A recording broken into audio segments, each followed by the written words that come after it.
Very good evening friends. I hope आप सभी को मेरी आवाज़ आ रही होगी। सो एक बार प्लीज़ कंफर्म कर दीजिए अगर आपको मेरी आवाज़ आ रही है तो।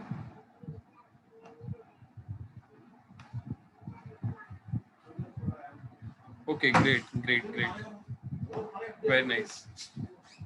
सो फ्रेंड्स, जैसा कि आप सभी जानते हैं कि आज हम बात करने वाले हैं मोटर इंश्योरेंस के बारे में। मोटर इंश्योरेंस की ट्रेनिंग हम लेने वाले हैं आज।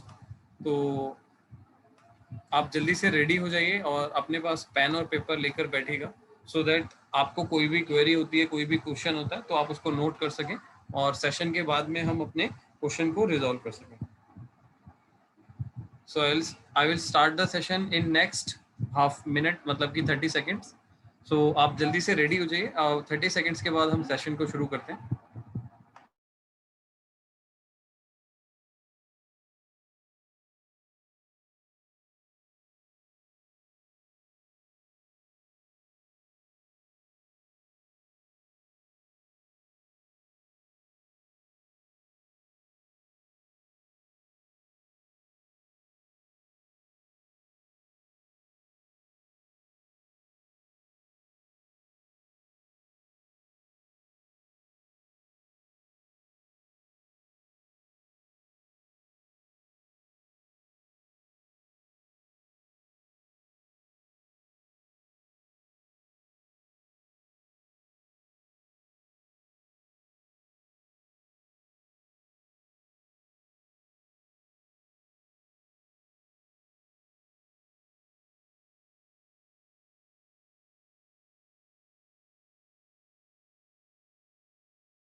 सो फ्रेंड्स, एक बार जस्ट लास्ट कंफर्म कर दीजिए कि आपको मेरी आवाज़ आ रही है, सो दैट आज का सेशन हम स्टार्ट कर पाएँ। और आई होप आप लोगों ने पेपर एंड पेन आपने ले लिया होगा, जिससे कि आप अपने क्वेरी क्वेश्चंस नोट कर सकें।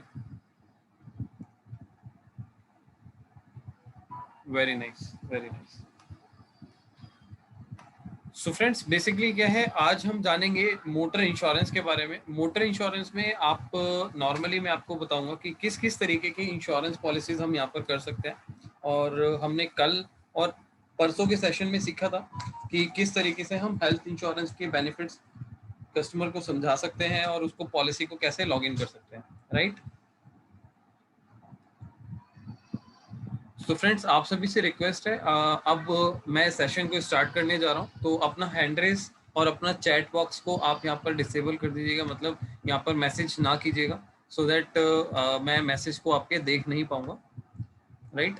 सो फ्रेंड्स, आज हम बात करने वाले हैं स्टार्टिंग से कि आपका टाइप्स ऑफ मोटर इंश्योरेंस क्या होता है, मतलब कि कितने टाइप्स के इंश्योरेंस, मोटर इंश्योरेंस किए जाते हैं। तो सबसे पहले हम बात करेंगे मोटर इंश्योरेंस के अंदर कि हम अगर इंश्योरेंस करना चाहते हैं तो सबसे पहले बात करेंगे प्राइवेट व्हीकल की। मतलब कि मान लीजिए आप अपने पर्सनल यूज के लिए एक प्राइवेट व्हीकल यूज करते हैं, जैसे कि 2 व्हीलर हो सकता है, 3 व्हीलर हो सकता है, 4 व्हीलर हो सकता है।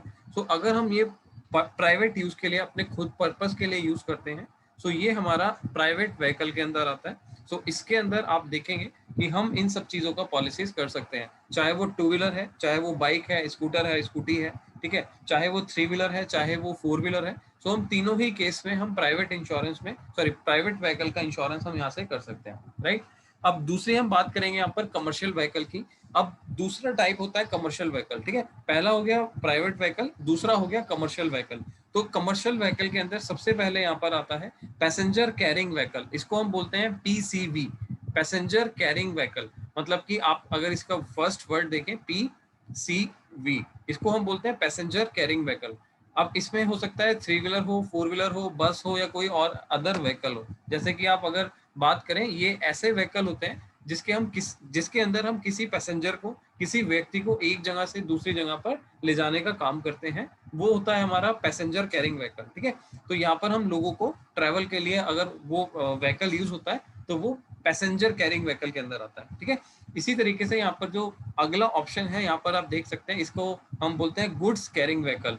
मतलब कि इसका शॉर्ट फॉर्म होता है जीसीवी, ठीक है। सो गुड्स कैरिंग व्हीकल के अंदर आपका हो सकता है पिकअप हो गया, ट्रक हो गया, या कोई भी ऐसा व्हीकल जिसके अंदर कोई भी सामान को आप एक जगह से दूसरी जगह ले जाने के लिए यूज करते हैं, वो आपका गुड्स कैरिंग व्हीकल के अंदर आता है, ठीक है। जैसे आपने कई बार सुना होगा टाटा 407 एक ट्रक आता है, ठीक है। सो आपने सुना होगा छोटा हाथी करके एक आता है, ठीक है। सो ये सारे जो होते हैं गुड्स कैरिंग व्हीकल के अंदर आते हैं, जिसके अंदर किसी भी सामान को हम एक जगह से दूसरी जगह ट्रेवल करने के लिए यूज करा जाता है, तो वो हमारा गुड्स कैरिंग व्हीकल के अंदर आता है, ठीक है। इसके अलावा हम बात करेंगे यहाँ पर अदर्स की।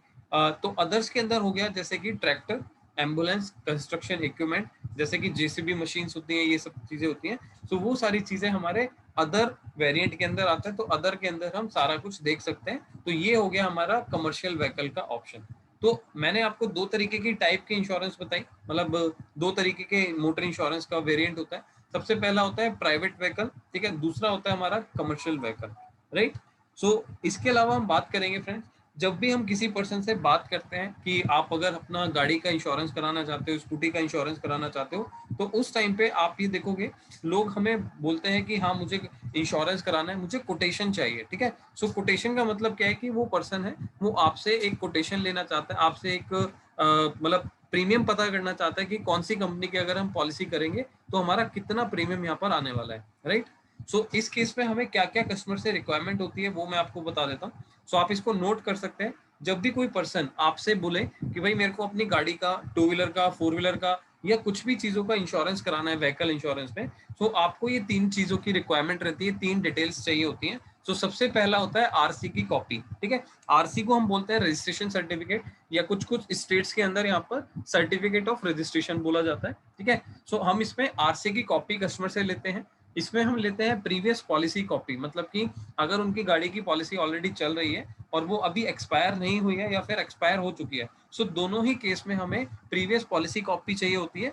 अब इसके अंदर हम बात करेंगे क्या क्या ऑप्शंस हमें चेक करने होते हैं, कैसे चेक करने होते हैं, वो भी हम बात करेंगे। बट उससे पहले आप यहाँ पर ध्यान दीजिएगा, यहाँ पर हमें चाहिए होता है आरसी कॉपी, यहाँ पर हमें चाहिए होता है प्रीवियस पॉलिसी कॉपी, एंड तीसरा ऑप्शन जो हमें पूछना होता है, कस्टमर से बात करनी होती है, पता करना पड़ता है कि यहाँ पर उसकी क्लेम का स्टेटस क्या है, मतलब कि करंट ईयर के अंदर जब पॉलिसी उसकी खत्म होने वाली है, अगले 10 दिन में, 15 दिन में, 20 दिन में, जब भी पॉलिसी उनकी खत्म होने वाली है, तो उस पूरे साल के अंदर उन्होंने क्लेम लिया है या नहीं लिया। अब ये ऐसा हम क्यों करते हैं, क्यों पूछा जाता है, क्योंकि क्लेम का स्टेटस पॉलिसी के अंदर कहीं भी मेंशन नहीं होता कि क्लाइंट ने क्लेम लिया है या नहीं लिया करंट ईयर के अंदर, ठीक है। सो इसीलिए हम यहाँ पर कस्टमर से क्लेम स्टेटस भी पूछते हैं, ठीक है। सो ये तीन डिटेल्स ऐसी होती हैं जब भी हम कस्टमर हमें बोलता है कि मुझे कोटेशन चाहिए, मेरे को इस पर्टिकुलर कंपनी का जो इस पॉलिसी को रिन्यू कराना है, अपनी गाड़ी की पॉलिसी रिन्यू करानी है। सो हमें तीन डिटेल्स की रिक्वायरमेंट होती है कस्टमर से। पहला मैंने बताया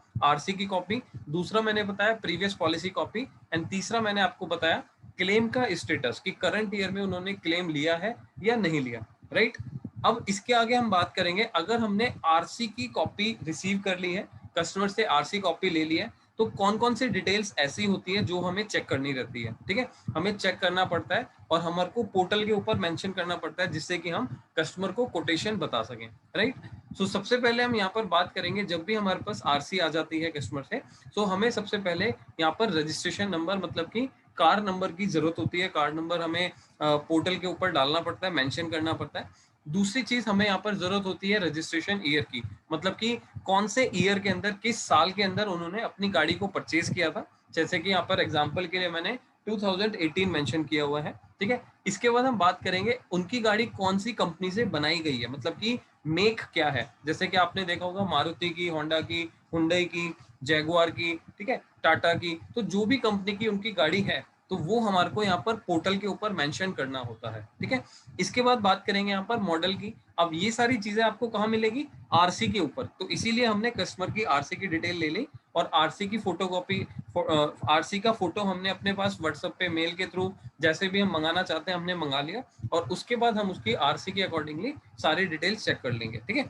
उसके बाद हमें चेक करना होता है मॉडल, जैसे कि मारुति के अंदर डिजायर आता है, वैगनर आता है, स्विफ्ट आता है, ठीक है। सो जो भी वेरिएंट है, जो भी उसका मॉडल है उस गाड़ी का, सो वो हमें यहाँ पर पॉलिसी का मेंशन करना पड़ता है पोर्टल पे कोटेशन निकालते समय, ठीक है। इसके बाद बात करेंगे वेरिएंट्स की। अब वेरिएंट के अंदर आपने सुना होगा जैसे कि ये बेस मॉडल है, टॉप मॉडल है, मिडल मॉडल है, ठीक है। तो इसका मतलब ये होता है कि आपके यहाँ पर बहुत सारे वेरिएंट्स होते हैं, जैसे कि आपने सुना होगा ZXi, VXi, LXi, है ना। सो ये होता है वेरिएंट। तो ये आपको कहाँ से पता लगेगा, वो आपको पता लग जाएगा आपके करंट आरसी से, मतलब कि आपके रजिस्ट्रेशन सर्टिफिकेट से पता लग जाएगा कि उसका वेरिएंट कौन सा है, मॉडल कौन सा है एंड मेक कौन सा है, राइट। ये सारी इंफॉर्मेशन आपको आरसी के अंदर मिलेगी ही मिलेगी, ठीक है।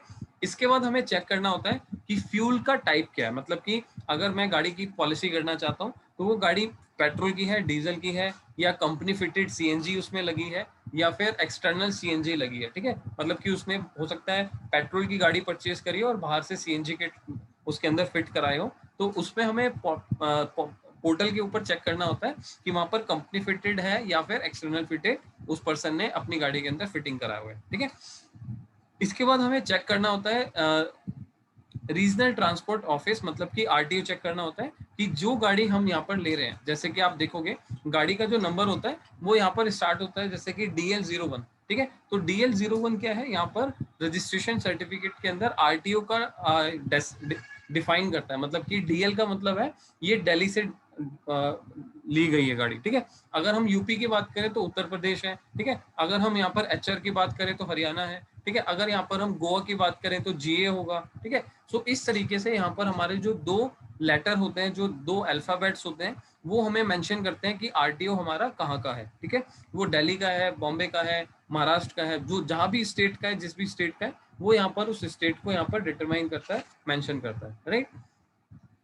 सो फ्रेंड्स, ये सारी डिटेल हमें आरसी में से चेक करनी होती है, और ये सारी डिटेल्स हमें पॉलिसी के अंदर कोटेशन निकालते समय ये सारी डिटेल्स हमें डालनी पड़ती है पोर्टल के ऊपर, ठीक है। सो वो भी सीखेंगे हम पोर्टल के ऊपर कैसे सारी चीजें डालनी होती है। बट अब आपको क्लियर समझ आ चुका होगा कि आरसी का यूज क्या होता है, किस लिए हमें कस्टमर की आरसी की रिक्वायरमेंट रहती है, ठीक है। सो फ्रेंड्स, इसके बाद हम बात करने वाले हैं, जैसे कि मैंने आपको बताया था कि नेक्स्ट हमें चीजों की जरूरत होती है जिसको हम बोलेंगे प्रीवियस पॉलिसी कॉपी, मतलब कि कस्टमर की जो पॉलिसी एक्सपायर होने वाली है उस पॉलिसी की कॉपी हम कस्टमर से ले लेंगे, जिससे कि हम उसकी कोटेशन को इजीली प्रोवाइड कर सकें, ठीक है। सो सबसे पहले जब हम कस्टमर से प्रीवियस ईयर पॉलिसी लेंगे, ठीक है, इसको PYP भी बोला जाता है, प्रीवियस ईयर पॉलिसी, मतलब कि PYP। अगर कोई आपको बोले कि भाई मैं PYP भेज रहा हूं, तो इसका मतलब है प्रीवियस ईयर पॉलिसी वो अपनी सेंड करने के लिए बोल रहे हैं, ठीक है। इसमें हमें क्या क्या चीजों की रिक्वायरमेंट होती है जब हम कस्टमर से पुरानी पॉलिसी मेंशन मतलब उनसे लेते हैं और कोटेशन के लिए जरूरत पड़ती है। तो सबसे पहले हमें यहाँ पर चेक करना पड़ता है कि उसकी पॉलिसी पैकेज पॉलिसी है, थर्ड पार्टी पॉलिसी है, या बंडल पॉलिसी है। सो आई थिंक आप लोगों को अभी पैकेज, थर्ड पार्टी और बंडल पॉलिसी का बिल्कुल भी आइडिया नहीं होगा, बट डोंट वरी, हम एक एक करके सारी चीजों को जानेंगे। इसके बाद हमें यहाँ पर चेक करना होता है कि उसकी इंश्योर्ड डिक्लेयर्ड वैल्यू क्या है, ठीक है। अगर मान लीजिए गाड़ी की वैल्यू पुरानी पॉलिसी में 5 लाख था, तो हमें हर साल 10% लेस करना होता है at the time of renewal, ठीक है। रिन्यूअल करते हुए हमें उस पॉलिसी को 10% लेस करना होता है उसकी IDV वैल्यू को, ठीक है।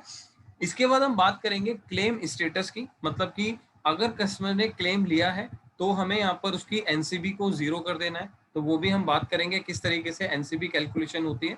अगर उनको एनसीबी उन्होंने क्लेम नहीं लिया तो उनकी एनसीबी के अंदर, करंट पॉलिसी के अंदर एनसीबी क्या चल रही है और उनका एलिजिबल एनसीबी क्या होने वाला है, ठीक है। सो ये सारी चीजों के ऊपर हम बात करने वाले हैं। इसके बाद हम यहाँ पर देखेंगे कि हमें प्रीवियस ईयर पॉलिसी के अंदर देखना होता है कि कौन कौन से एड ऑन कस्टमर ने लिए हुए हैं, ठीक है। मान लीजिए जो पॉलिसी उनकी एक्सपायर होने वाली है उसके अंदर उन्होंने की रिप्लेसमेंट लिया है, कंज्यूमेबल लिया है, जीरो डेप्रिसिएशन लिया है, रोड साइड असिस्टेंस लिया है, ठीक है।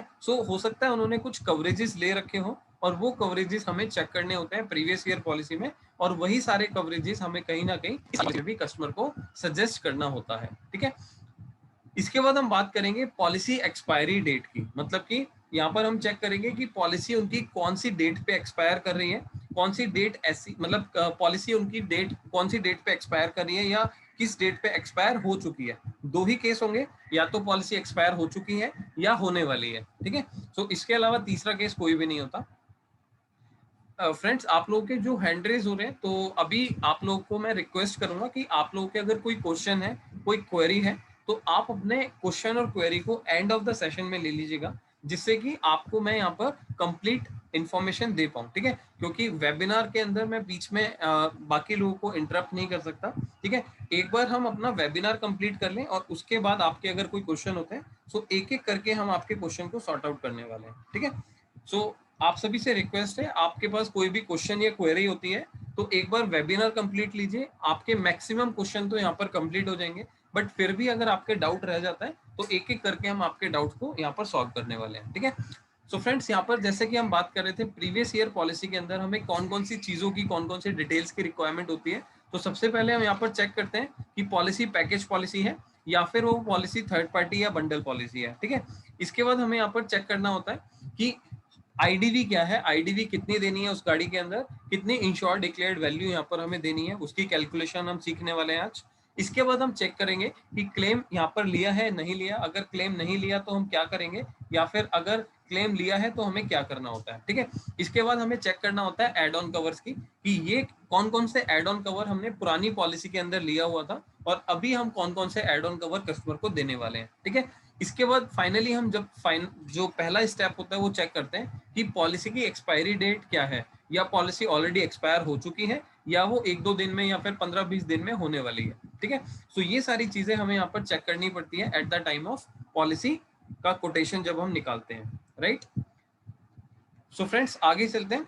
तो जैसा कि मैंने आपको बताया था, आरसी का मैंने आपको बताया क्या डिटेल्स होती है, प्रीवियस पॉलिसी के अंदर हमें कस्टमर की क्या क्या डिटेल्स चेक करनी होती है मेजरली, वो हमने डिस्कस करी, राइट। सो अभी यहाँ पर मैंने कुछ समरी दिखाई है बट इसको हम अभी स्किप कर देते हैं। अब हम चलते हैं स्लाइड के ऊपर जो है पॉलिसी टाइप की, मतलब कि आपको मैंने यहाँ पर बताया था कि पैकेज पॉलिसी होती है, थर्ड पार्टी पॉलिसी होती है और बंडल पॉलिसी होती है, ठीक है। So package policy, third party policy और बंडल पॉलिसी क्या होती है, किस तरीके से काम करती है, तो एक बार इसको समझते हैं, ठीक है।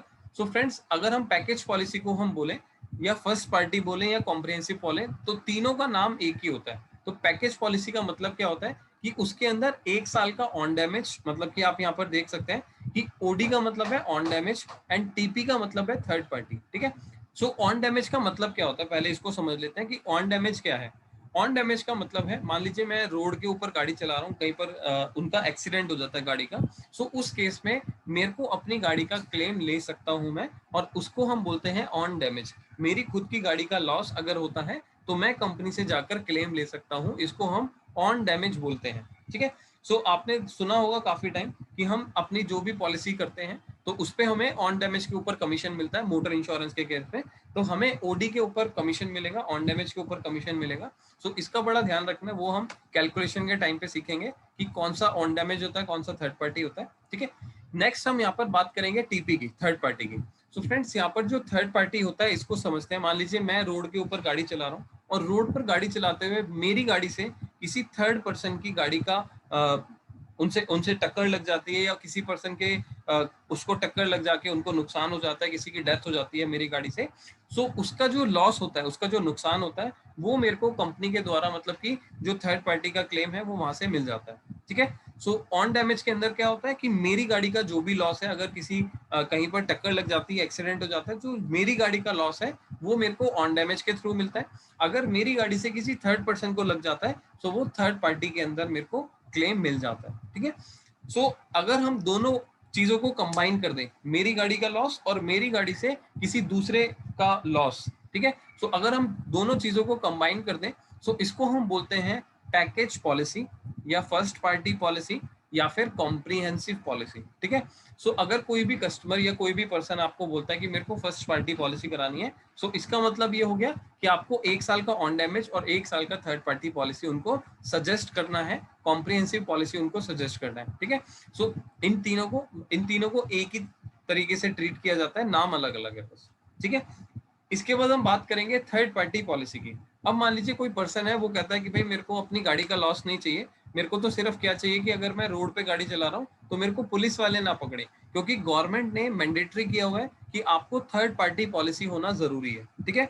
सो अगर मान लीजिए आप यहाँ पर फर्स्ट पार्टी पॉलिसी नहीं लेना चाहते या ओडी पॉलिसी नहीं लेना चाहते, तो उस केस में आप क्या कर सकते हो, कस्टमर यहाँ पर थर्ड पार्टी पॉलिसी के लिए आपको बोलेगा। बट थर्ड पार्टी पॉलिसी, एक मैं आपको यहाँ पर एक चीज और बता देता हूँ, जो थर्ड पार्टी का प्रीमियम होता है, ठीक है, जो थर्ड पार्टी का प्रीमियम होता है वो गवर्नमेंट फीस होती है, वो कंपनी के जेब में पैसा नहीं जाता, वो गवर्नमेंट के पास चला जाता है, ठीक है। सो अगर कोई भी क्लेम थर्ड पार्टी का आता है, वो कंपनी के द्वारा नहीं, कहीं ना कहीं गवर्नमेंट के द्वारा आता है, तो उसका एक पर्टिकुलर डिपार्टमेंट है, उसके द्वारा आपको थर्ड पार्टी का क्लेम इशू कर दिया जाता है, ठीक है।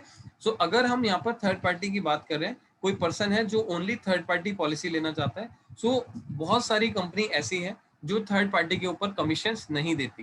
क्यों? क्योंकि मैंने आपको बताया कि ये गवर्नमेंट फीस होती है, गवर्नमेंट को ये पैसा वापस चला जाता है, मतलब कंपनी हमारे ब्याह पे पॉलिसी का प्रीमियम लेती है, बट वो सारा का सारा पैसा गवर्नमेंट के पास चला जाता है, ठीक है।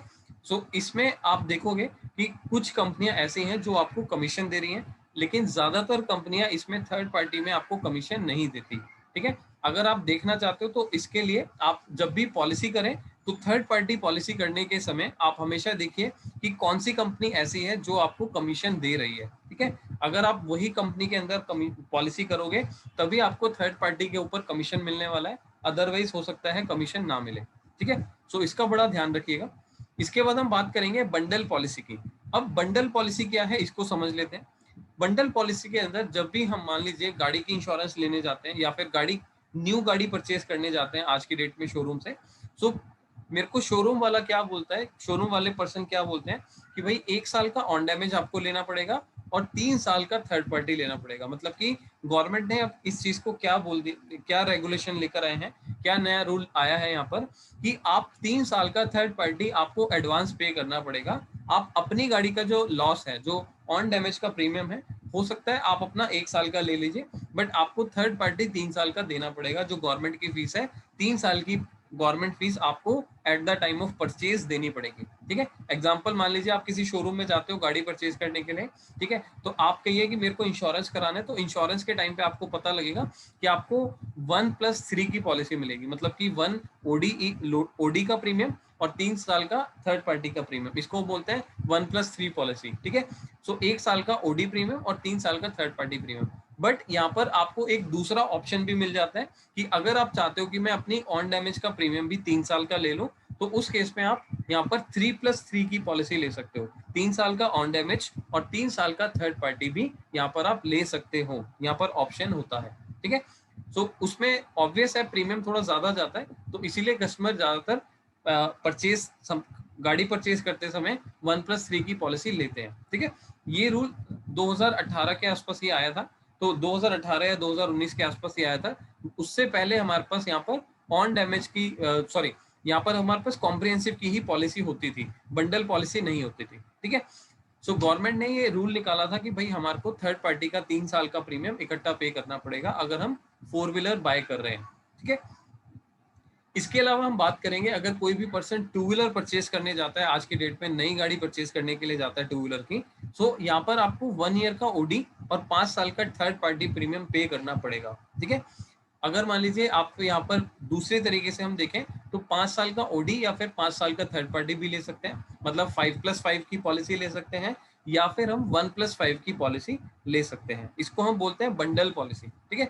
अब इस केस में क्या होता है, अगर मान लीजिए किसी ने आज की डेट में वन ईयर 1+5 की पॉलिसी ली, मतलब कि 1 साल का ऑन डैमेज और 5 साल का थर्ड पार्टी, सो अगले साल वो अपनी गाड़ी का इंश्योरेंस दोबारा से कराना चाहता है, तो अगले साल हम उसकी थर्ड पार्टी की पॉलिसी नहीं करेंगे, ओनली ऑन डैमेज की पॉलिसी करेंगे, जो कि हमारे पोर्टल के ऊपर आपको मेंशन करा हुआ मिल जाएगा, अगर वहां पर आपने 2018 या 2019 आपकी वहां पर रजिस्ट्रेशन ईयर आपने मेंशन किया है, ठीक है। सो उसके लिए आपको कोई टेंशन लेने की जरूरत नहीं है, कोई दिक्कत नहीं आएगी। वो हम सीखेंगे कि किस तरीके से own damage, third party, comprehensive, इन सब चीजों का प्रीमियम निकाला जाता है, पेमेंट लिंक बनाया जाता है, वो हम पोर्टल ट्रेनिंग के अंदर सीखने वाले हैं, राइट।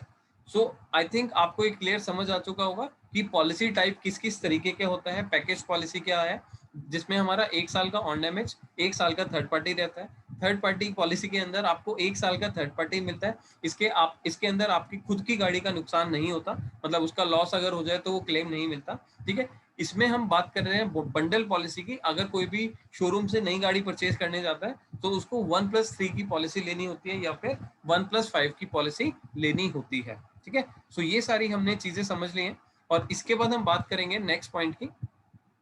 जैसा कि हम यहाँ पर हम बात कर रहे थे package, third party, bundle policy मैंने आपको बता दिया। इसके बाद बात करेंगे इंश्योर्ड डिक्लेयर्ड वैल्यू की। सो फ्रेंड्स यहाँ पर एक कैलकुलेशन मैंने दी है जिससे कि आपको मैं समझा पाऊँ।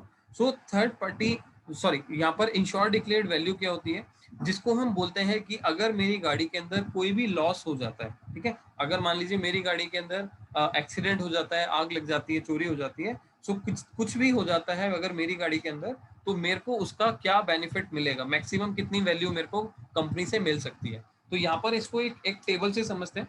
मान लीजिए कि यहाँ पर आपने गाड़ी परचेज करी पहले साल जिसकी वैल्यू थी 10 लाख रुपए, ठीक है। अगर मान लीजिए मैं एक नई गाड़ी परचेज करने जाता हूँ शोरूम से जिसकी वैल्यू 2018 में नई गाड़ी की 10 लाख रुपए थी, तो जब हम नई गाड़ी यहाँ पर परचेज करते हैं शोरूम से, तो पहले साल उसके ऊपर 5% का डेप्रिसिएशन लगता है, ठीक है। मतलब कि अगर मेरी गाड़ी 10 लाख की है तो मेरा जो वैल्यू है, जो वैल्यू डेप्रिशिएट होगा वो 50,000 होगा, और उसके बाद मेरी गाड़ी की जो वैल्यू है, डिक्लेरेशन वैल्यू, वो 9,50,000 हो जाएगी। मतलब कि अगर मैं आज शोरूम से नई गाड़ी परचेज करने जा रहा हूँ तो 10 लाख की वैल्यू मैंने गाड़ी को परचेज करने के लिए दिया था, बट मेरा जो इंश्योरेंस होगा वो 9,50,000 रुपये होगा, ठीक है। ऐसा क्यों? क्योंकि मेरी गाड़ी पहले साल में ही डेप्रिशिएट हो जाती है जब मैं शोरूम से बाहर लेकर आ जाता हूँ गाड़ी को, ठीक है।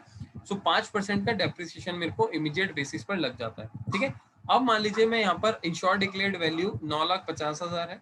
अब ये 9,50,000 की वैल्यू अगर मैं बात करूँ सेकेंड ईयर पे, तो अगर मैं सेकेंड ईयर पे इस पॉलिसी को रिन्यू कराऊंगा तो यहाँ पर मेरे को 10% का डेप्रिसिएशन लगेगा, मतलब कि मेरी गाड़ी की वैल्यू 10% से लेस हो जाएगी, ठीक है। तो अगले साल मेरी वैल्यू कितनी माइनस होगी? 95,000। तो अब मेरी वैल्यू कितनी हो गई? 8,55,000 रुपए, ठीक है। सो मेरी गाड़ी की वैल्यू, मतलब कि 2 साल अगर मैं यहाँ पर चलाता हूँ तो यहाँ पर 2 साल के बाद आप देखेंगे 8,55,000 रुपए की आईडीवी वैल्यू हो जाती है, ठीक है। अब अगर मैं थर्ड ईयर के स्टार्टिंग में रिन्यूअल कराता हूँ, 8,55,000 जो मेरी मतलब यहाँ पर क्लोजिंग आईडीवी था, यहाँ पर ओपनिंग आईडीवी हो गया, तो यहाँ पर मेरे को अगेन 10% का डेप्रिसिएशन लगेगा, 10% की वैल्यू मेरी कम हो जाएगी, ठीक है। इसके बाद अगेन यहाँ पर मेरा 85,500 की वैल्यू कम हो जाएगी, डेप्रिसिएट हो जाएगी, और मेरी जो आईडीवी बचेगी वो बचेगी 7,69,500 की, ठीक है। तो लगभग अगर हम बात करें 7,70,000 रुपए के आसपास की वैल्यू मेरी रह जाएगी गाड़ी की, अगर मैं 3 साल बाद पॉलिसी यहाँ पर चलाता हूँ, ठीक है। अब इसी तरीके से कॉन्टिन्यूस हम देखेंगे कि अगले साल फिर 10%, इसके बाद दोबारा 10%, तो हर साल जब तक मैं गाड़ी को रिन्यू कराता रहूंगा इसी तरीके से मेरी गाड़ी की वैल्यू 10% के हिसाब से डेप्रिशिएट होती रहेगी, माइनस होती रहेगी, और आप देखोगे एक टाइम पे ये वैल्यू बहुत ज्यादा डाउन आ जाएगी। तो यहाँ पर जैसे कि आप देखेंगे अगर मैंने 10 लाख की गाड़ी परचेज करी थी तो लगभग 5 साल के अंदर अंदर मेरी गाड़ी की वैल्यू, जो इसको हम बोलते हैं बुक वैल्यू, ठीक है, सो ये हमारी जो वैल्यू है 6,23,000 रह जाती है, ठीक है। सो फ्रेंड्स, आपको क्या करना है, जब हम कोई भी पर्सन शोरूम से गाड़ी परचेज कर रहा है और वो आपको बोल रहा है कि मेरे को पॉलिसी करानी है, तो आप 5% का डेप्रिसिएशन लगाएंगे, राइट। अगर मान लीजिए आपने सेकेंड ईयर पॉलिसी यहाँ पर करी है या फिर थर्ड ईयर पॉलिसी करी है या फिर उसके बाद हम पॉलिसी कर रहे हैं, सो हम हमेशा के लिए 10% का डेप्रिसिएशन लगाएंगे इंश्योर्ड डिक्लेयर्ड वैल्यू के अंदर, ठीक है। आईडीवी के अंदर हमें 10% की वैल्यू डेप्रिशिएट करनी पड़ती है। एग्जाम्पल मान लीजिए आपकी गाड़ी है, आपने 5 लाख की गाड़ी परचेज करी थी, सॉरी 8 लाख की गाड़ी परचेज करी थी एग्जाम्पल के लिए, और आपकी जो गाड़ी की वैल्यू है आज की डेट में 5 लाख है और आप गाड़ी को रिन्यू कराना चाहते हो, सो आपकी जो पॉलिसी का आईडीवी होगा, ठीक है, सो वो 50,000 से डेप्रिशिएट हो जाएगा। मतलब कि अगर आपकी गाड़ी की वैल्यू 5 लाख थी तो 50,000 माइनस करके अब हो जाएगी 4,50,000, ठीक है। सो ये इसका ध्यान रखना है कि हमें आईडीवी के अंदर 10% डेप्रिशिएट करना होता है जब भी हम यहाँ पर पॉलिसी की कोटेशन निकालते हैं, ठीक है। सो ये चीज हमेशा ध्यान रखिएगा, अदरवाइज यहाँ पर कस्टमर को प्रॉब्लम हो सकती है कल को क्लेम में, उसको उतना वैल्यू नहीं मिलने वाली जितनी अगर आप ज्यादा मेंशन करेंगे, ठीक है। अब यहाँ पर तीसरी हम बात करेंगे क्लेम स्टेटस की, NCB as per current policy की। सो फ्रेंड्स, हमने यहाँ पर सीखा पॉलिसी टाइप क्या है, आईडीवी क्या है, आईडीवी किस तरीके से कैलकुलेट होती है, क्या कैलकुलेशन होती है। इसके बाद हम बात करेंगे नो क्लेम बोनस कैलकुलेशन की। मतलब कि अगर मान लीजिए आज की डेट में मैं पॉलिसी लेता हूँ और उस टाइम पर मैं क्लेम नहीं लेता, ठीक है, तो यहाँ पर नाम से ही आपको पता लग रहा होगा नो क्लेम बोनस। तो अब यहाँ पर क्या किया जाता है, कैसे यहाँ पर बेनिफिट मिलता है, यहाँ पर हम बात कर रहे हैं सिनेरियो 1 की। अगर मान लीजिए मैं यहाँ पर नई गाड़ी परचेज कर रहा हूँ तो मेरे को पहली बार नो क्लेम बोनस कितना मिलेगा, 0%। क्यों? क्योंकि उससे पहले तो मेरे पास गाड़ी थी भी नहीं और उस टाइम पे मेरे को बोनस मिलेगा भी नहीं। ठीक है, सो मेरे को पहली बार जब बोनस मिलेगा वो मिलेगा 0%। अगर मान लीजिए मैंने 0 ईयर से मतलब आज की डेट से 1 साल तक गाड़ी चलाता हूँ और कोई भी क्लेम नहीं लेता, यहाँ पर लिखा हुआ है नो क्लेम, तो पहले साल अगर मैं क्लेम नहीं लेता तो मेरे को अगले साल जो पॉलिसी रिन्यू कराऊंगा तो मेरे को कितना एनसीबी बेनिफिट मिलने वाला है, 20%, 20% का डिस्काउंट मिलने वाला है। इसको इस तरीके से समझते हैं, जब मान लीजिए अगर मैं पॉलिसी लेता हूं और मेरा प्रीमियम 10,000 है तो पहली बार मेरा प्रीमियम 10,000 का 10,000 ही रहेगा, कोई एडिशनल डिस्काउंट नहीं मिलेगा। लेकिन अगर मैं बात करता हूँ सेकेंड ईयर पे, सेम अगर मेरा मान लीजिए 10,000 का ही प्रीमियम सेकेंड ईयर भी होता है तो कंपनी मेरे को अगर मैंने क्लेम नहीं लिया तो 20% का डिस्काउंट देती है, तो मेरा प्रीमियम 10,000 से घट के 8,000 रह जाता है। ठीक है, सो ये बेनिफिट होता है नो क्लेम बोनस का, राइट।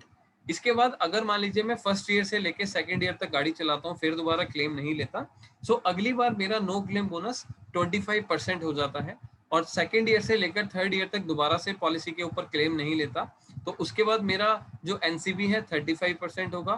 थर्ड ईयर से फोर्थ ईयर तक क्लेम नहीं लूंगा तो फिर 45%, फोर्थ ईयर से फिफ्थ ईयर तक क्लेम नहीं लूंगा तो 50%, एंड फिफ्थ ईयर से 6%, सिक्स्थ ईयर तक अगर मैं क्लेम नहीं लूंगा तो भी मेरा 50% रहेगा, इससे ज्यादा एनसीबी नहीं होगा। ठीक है, सो आप यहाँ पर देख सकते हो, यहाँ पर मेंशन भी किया है मैंने कि maximum NCB discount will be 50%, मतलब कि 50% से ज्यादा आपको एनसीबी डिस्काउंट नहीं मिलने वाला। ठीक है, सो ये एक सीक्वेंस होती है जिसके हिसाब से हमारा एनसीबी डिस्काउंट यहाँ पर एप्लीकेबल होता है। तो ये आईआरडीए ने या गवर्नमेंट ने इसको डिक्लेयर किया हुआ है कि आपको इसी परसेंटेज से ही यहाँ पर आपको एनसीबी डिस्काउंट देना है। ठीक है, पहले साल 0%, फिर 20%, 25%, 35%, 45% एंड देन 50%। अगर कस्टमर 5 साल कंटिन्यू पॉलिसी चला लेता है, कोई भी क्लेम नहीं लेता, सो उसका एनसीबी मैक्सिमम 50 पे चला जाता है और मैक्सिमम डिस्काउंट उसको कंपनी के द्वारा दिया जाता है। ठीक है, ये हो गया सिनेरियो 1 जब हमने कोई भी क्लेम यहाँ पर नहीं किया।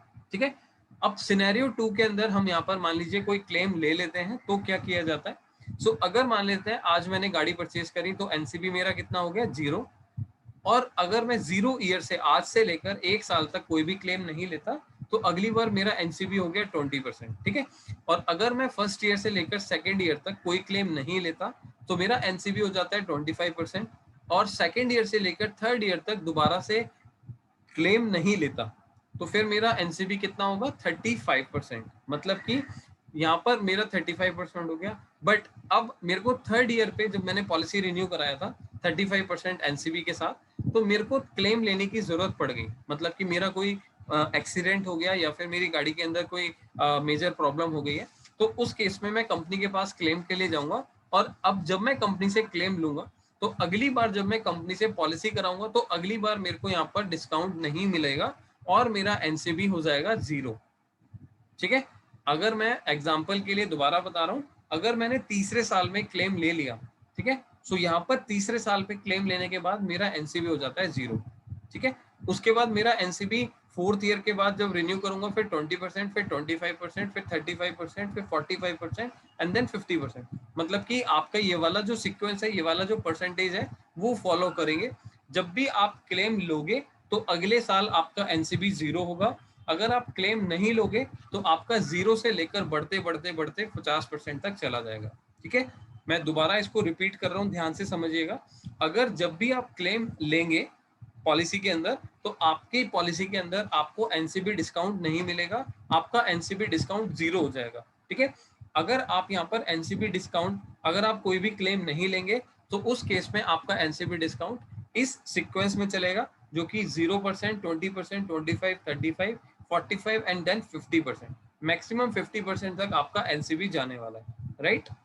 सो आई होप आपको एनसीबी कैलकुलेशन समझ आ गई होगी, एनसीबी का बेनिफिट समझ आ गया होगा कि जब हम क्लेम नहीं लेते तो मेरे को एक्स्ट्रा डिस्काउंट, एक्स्ट्रा बोनस मिल जाता है, और जब मैं क्लेम लेता हूं तो मेरे को एक्स्ट्रा डिस्काउंट नहीं मिलता, मेरे को जो मेरा बोनस होता है वो यहाँ पर 0 हो जाता है, उसका डिस्काउंट मेरा 0 हो जाता है। ठीक है, सो आपने कई बार देखा होगा जब भी कस्टमर क्लेम लेने के लिए जाता है, या आप लोगों ने भी अगर कभी क्लेम लिया होगा, सो आप उसको ध्यान रखिए, ध्यान से समझिएगा कि जब भी आपने क्लेम लिया होगा तो उसके बाद आपने अगर अगले साल पॉलिसी कराई होगी तो आपको पॉलिसी महंगी मिली होगी, मतलब आपका प्रीमियम बढ़ गया होगा। क्यों? क्योंकि आपका जो डिस्काउंट था वो 0 हो गया, ठीक है। इसी वजह से आपका यहाँ पर प्रीमियम बढ़ जाता है जब भी हम क्लेम करते हैं मोटर इंश्योरेंस में, राइट। सो फ्रेंड्स, मैंने आपको 2-3 चीजें यहाँ पर क्लियर कर दी कि पैकेज पॉलिसी थर्ड पार्टी क्या होता है, इंश्योर्ड डिक्लेयर्ड वैल्यू क्या होता है, एनसीबी बेनिफिट क्या होता है, एनसीबी कैसे कैलकुलेट किया जाता है, एंड देन हम अब बात करेंगे एड ऑन कवरेज की, ठीक है। सो एड ऑन कवरेज क्या क्या होते हैं, कौन कौन से बेनिफिट्स यहाँ पर आपको मिल सकते हैं। सो फ्रेंड, जब भी हम पॉलिसी लेते हैं तो पॉलिसी के अंदर कुछ एक्स्ट्रा एड ऑन बेनिफिट्स होते हैं, मतलब कि जितना हम यहाँ पर प्रीमियम पे करते रहेंगे, एडिशनल प्रीमियम पे करते रहेंगे किसी भी एड ऑन के लिए, उतना हमें यहाँ पर बेनिफिट मिलता रहेगा।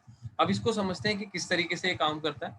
अब मान लीजिए यहाँ पर अगर कोई पर्सन है जो कि जीरो डेप्रिसिएशन कवर लेना चाहता है, ठीक है, जो कि एक बहुत पॉपुलर कवर है, बहुत सारे लोग इसको लेते हैं और नॉर्मली 5 साल तक ही नई गाड़ी पर मिलता है, और कुछ कंपनियां हैं जो आपको 10 साल तक यहाँ पर एनसीबी सॉरी जीरो डेप्रिसिएशन का बेनिफिट दे देते हैं, ठीक है। तो जीरो डेप्रिसिएशन को हम यहाँ पर बम्पर टू बम्पर कवर भी बोलते हैं, ठीक है। मतलब मेरी गाड़ी का आगे का बम्पर और मैक्स जो पीछे का बम्पर है, तो आगे के बम्पर से लेकर पीछे के बम्पर तक जो भी गाड़ी के पार्ट्स हैं, वो सारे के सारे पार्ट्स मेरे यहाँ पर कवर किए जाते हैं जीरो डेप्रिसिएशन क्लेम के अंदर, ठीक है। अगर मान लीजिए मैंने यहाँ पर एक एड ऑन लिया हुआ है जिसको हम बोलते हैं जीरो डेप्रिसिएशन, तो इसका फायदा क्या होता है। अगर मान लीजिए मैंने जीरो डेप्रिसिएशन एड ऑन लिया है और मेरी गाड़ी के अंदर कोई भी पार्ट्स डैमेज हो जाता है, एग्जाम्पल मेरी गाड़ी का अगर गेट है, गेट टूट जाता है, तो उस केस में क्या बेनिफिट होगा, उस केस में मेरे को अपनी गाड़ी का गेट का मैं क्लेम कर सकता हूँ, रिपेयर करा सकता हूँ, और उस केस में मेरे को पूरा 100% क्लेम मिल जाएगा, क्योंकि मेरी गाड़ी का जो पार्ट्स है वो खराब हो गया, डैमेज हो गया, ठीक है।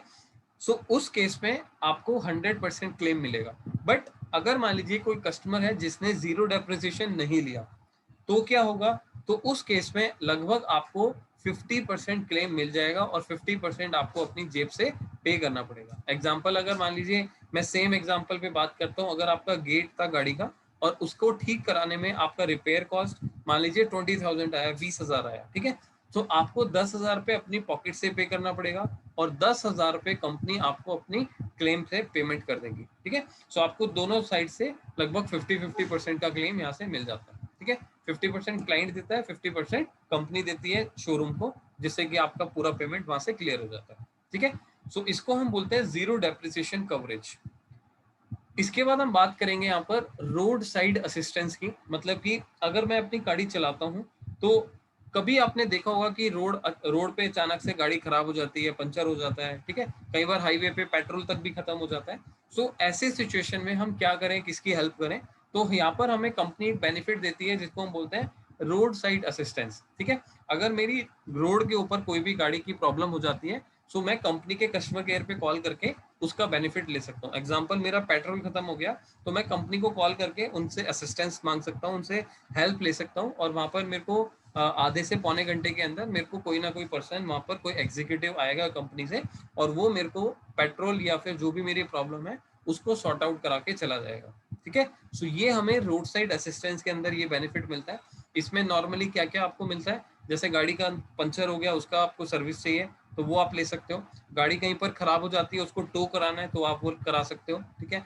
अगर मान लीजिए कभी पेट्रोल खत्म हो जाता है तो उसका बेनिफिट ले सकते हो, ठीक है। सो ये सारी बेनिफिट्स आप यहाँ पर कंपनी के द्वारा रोड साइड असिस्टेंस में ले सकते हो, या कोई रोड एक्सीडेंट है, मेडिकल इमरजेंसी आ जाती है, सो उसका भी यहाँ पर आप हेल्प ले सकते हो, ठीक है। सो ये सारे बेनिफिट्स आपको रोड साइड असिस्टेंस के अंदर मिल जाते हैं। सो फ्रेंड्स, अगली हम बात करेंगे एड ऑन कवर की, जिसको हम बोलते हैं की रिप्लेसमेंट।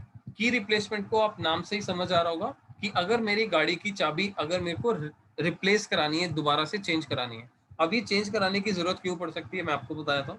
अगर मान लीजिए हम कहीं पर घूमने के लिए गए हैं, किसी शोरूम के अंदर, सॉरी किसी मॉल के अंदर, या कहीं पर भी हम घूमने के लिए गए और हमने अपनी गाड़ी को यहाँ पर पार्क कर दिया किसी भी पार्किंग स्टैंड पे, और वहां पर मेरी गाड़ी की चाबी गुम हो जाती है, खो जाती है। सो उस केस में हम क्या करेंगे, उस केस में हमें अपनी गाड़ी का जो चाबी है उसका कॉस्ट मेरे को एकदम से आप, मैं एक बार दोबारा इसको रिपीट कर रहा हूँ। मान लीजिए कहीं पर हम घूमने के लिए गए और घूमने के बाद मेरी गाड़ी की चाबी गुम हो जाती है, ठीक है। सो उस केस में क्या होगा, मेरे को डर लगा रहेगा कि यार मेरी गाड़ी की चाबी गुम हो गई है तो किसी अननोन पर्सन के हाथ ना लग जाए, जिससे कि कल को मेरी गाड़ी दोबारा से चोरी हो सकती है, मतलब कि मेरी गाड़ी का नुकसान हो सकता है, ठीक है। सो अब उस केस में हम क्या करते हैं, जब भी मेरी गाड़ी का अगर इस तरीके से चाबी खो जाती है तो हम पहले तो सबसे पहले कंपनी को इन्फॉर्म करते हैं।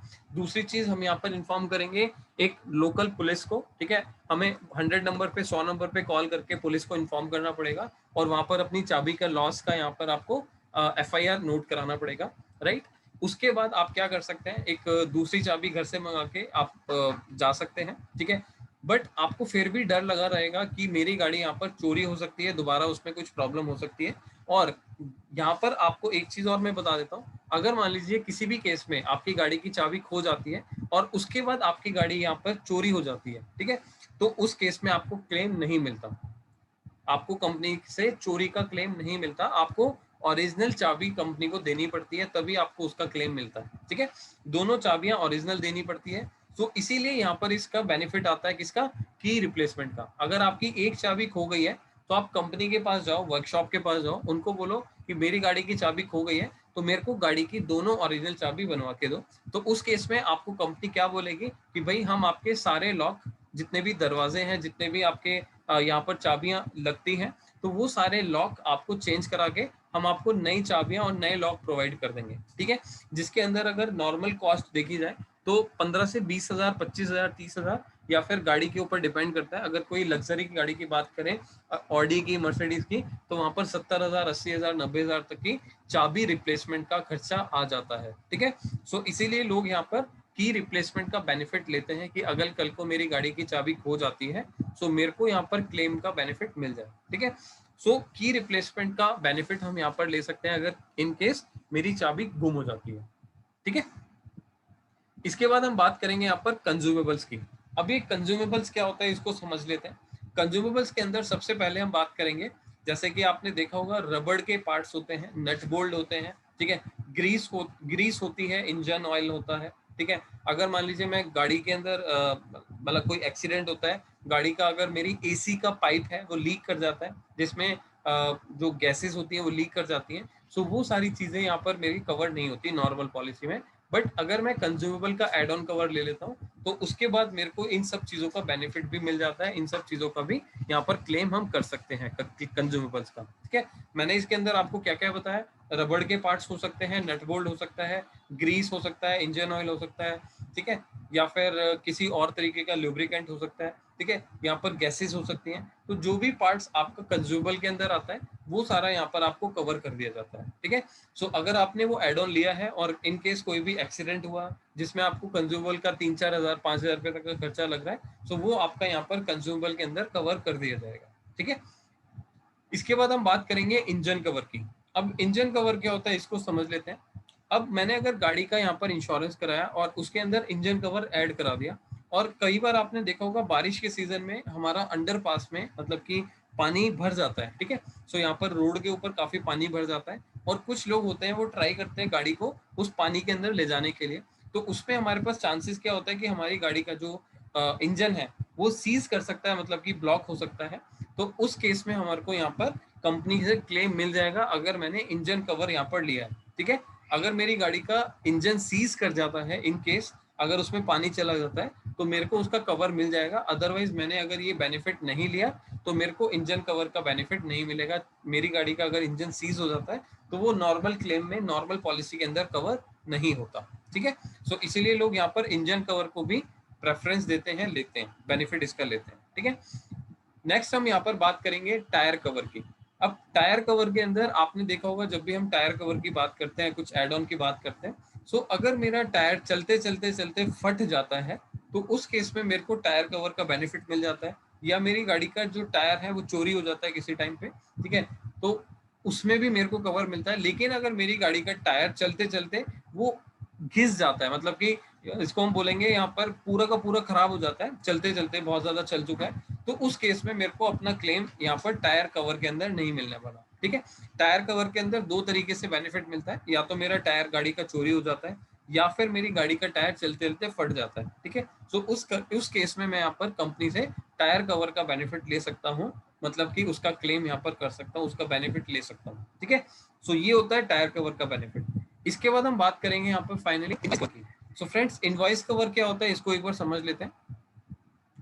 सो इनवॉइस कवर को समझाने के लिए मैं एक बार आपको आईडीवी कैलकुलेशन पर लेकर चलता हूँ। आईडीवी कैलकुलेशन में हम देखेंगे, जब मान लीजिए मैं आपको एग्जांपल से समझा रहा था कि अगर हमने कोई नई गाड़ी परचेज करी जिसकी वैल्यू 10 लाख है, ठीक है, सो अगेन 5 साल के बाद आप देखोगे मेरी गाड़ी की वैल्यू कितनी हो गई, 6,23,000, ठीक है।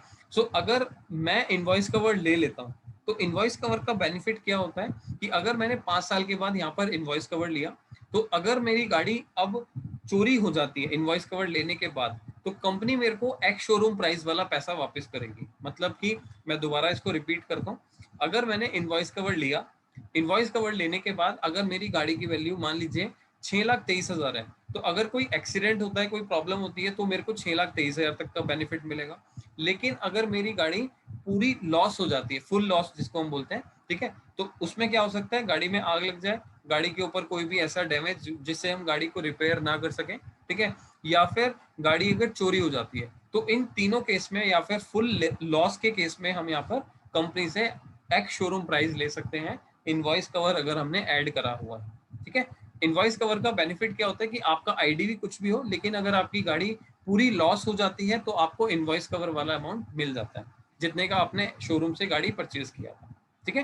तो यहाँ पर 10 लाख रुपए मिल जाएगा अगर मेरी गाड़ी का पूरा लॉस हो जाता है, तो उस केस में मेरे को टेंशन लेने की जरूरत नहीं है, ठीक है। सो ये होता है हमारा इनवॉइस कवर। सो फ्रेंड्स, जो अभी तक मैंने आपको एड ऑन्स बताए, ये सारे एड ऑन्स आपको ओडी प्रीमियम के अंदर आते हैं, मतलब कि ऑन डैमेज के अंदर आपके काउंट किए जाते हैं। और इन सारे एड ऑन्स के अंदर जो अभी तक हमने बात करी है, इन सारे एड ऑन्स के अंदर आप ऐड करते हो तो आपको इसके ऊपर भी कमीशन मिलता है, ठीक है। बट अभी हम जो 3 एड ऑन्स की बात कर रहे हैं, तो ये हमारा आता है थर्ड पार्टी वाले सेक्शन में, मतलब कि लाइबिलिटी वाले सेक्शन में, जिसके अंदर आपको नॉर्मली कमीशन नहीं मिलता, ठीक है। अब ये एड ऑन्स क्या क्या है इसको एक बार समझ लेते हैं। सबसे पहले यहाँ पर आता है पीए ओनर ड्राइवर, पीए ओनर ड्राइवर कवर, इसको हम पीए ओनर ड्राइवर कवर बोलते हैं। इसका मतलब है personal accidental owner driver cover, ठीक है। अब इसको थोड़ा सा आगे चलते हैं, फिर आपको समझ आ जाएगा ये तीनों बेनिफिट्स। पीए ओनर ड्राइवर कवर के अंदर अगर मान लीजिए कोई कंपनी 325 रुपए चार्ज करती है, कोई 350 करती है, कोई 375 करती है, ये कंपनी की टू कंपनी डिपेंड करता है। बट इसका बेनिफिट क्या होता है पीए ओनर ड्राइवर कवर का? पीए ओनर ड्राइवर कवर का बेनिफिट होता है कि मान लीजिए मेरी गाड़ी है या किसी एक्स पर्सन की गाड़ी है, और वो पर्सन उसी के नाम से रजिस्टर्ड है वो गाड़ी, और वो खुद अपनी गाड़ी चला रहा है, और गाड़ी चलाते चलाते कोई एक्सीडेंट हो जाता है, एक्सीडेंट में डेथ हो जाती है, ठीक है। सो उस डेथ का जो पैसा है, मतलब उस पर्सन की अगर मिसहैपनिंग हो जाती है, सो जो 15 लाख रुपए है, जो हमारा पर्सनल एक्सीडेंटल का बेनिफिट है, वो होता है 15 लाख रुपए। 15 लाख रुपए उसके नॉमिनी को मिल जाता है अगर किसी ओनर की ड्राइविंग करते हुए डेथ हो जाती है। मैं यहाँ पर रिपीट कर रहा हूँ, पीए ओनर ड्राइवर कवर, जिसकी गाड़ी है उसी के नाम से है और वो खुद चला रहा है और उसका एक्सीडेंट में डेथ हो जाती है, तो उस केस में यहाँ पर कंपनी, गवर्नमेंट उसको 15 लाख रुपए उसके नॉमिनी को दे देती है अगर उसकी डेथ हो जाती है रोड एक्सीडेंट में। सो ये बेनिफिट होता है पीए ओनर ड्राइवर का बेनिफिट, ठीक है। यहाँ पर मैं बार बार रिपीट कर रहा हूँ, ओनर मतलब कि जिसके नाम से गाड़ी है वही उस गाड़ी को चला रहा है और उसकी डेथ होती है तभी मिलेगा, अदरवाइज ये बेनिफिट नहीं मिलेगा, ठीक है। दूसरा इसमें बेनिफिट होता है ड्राइवर कवर का।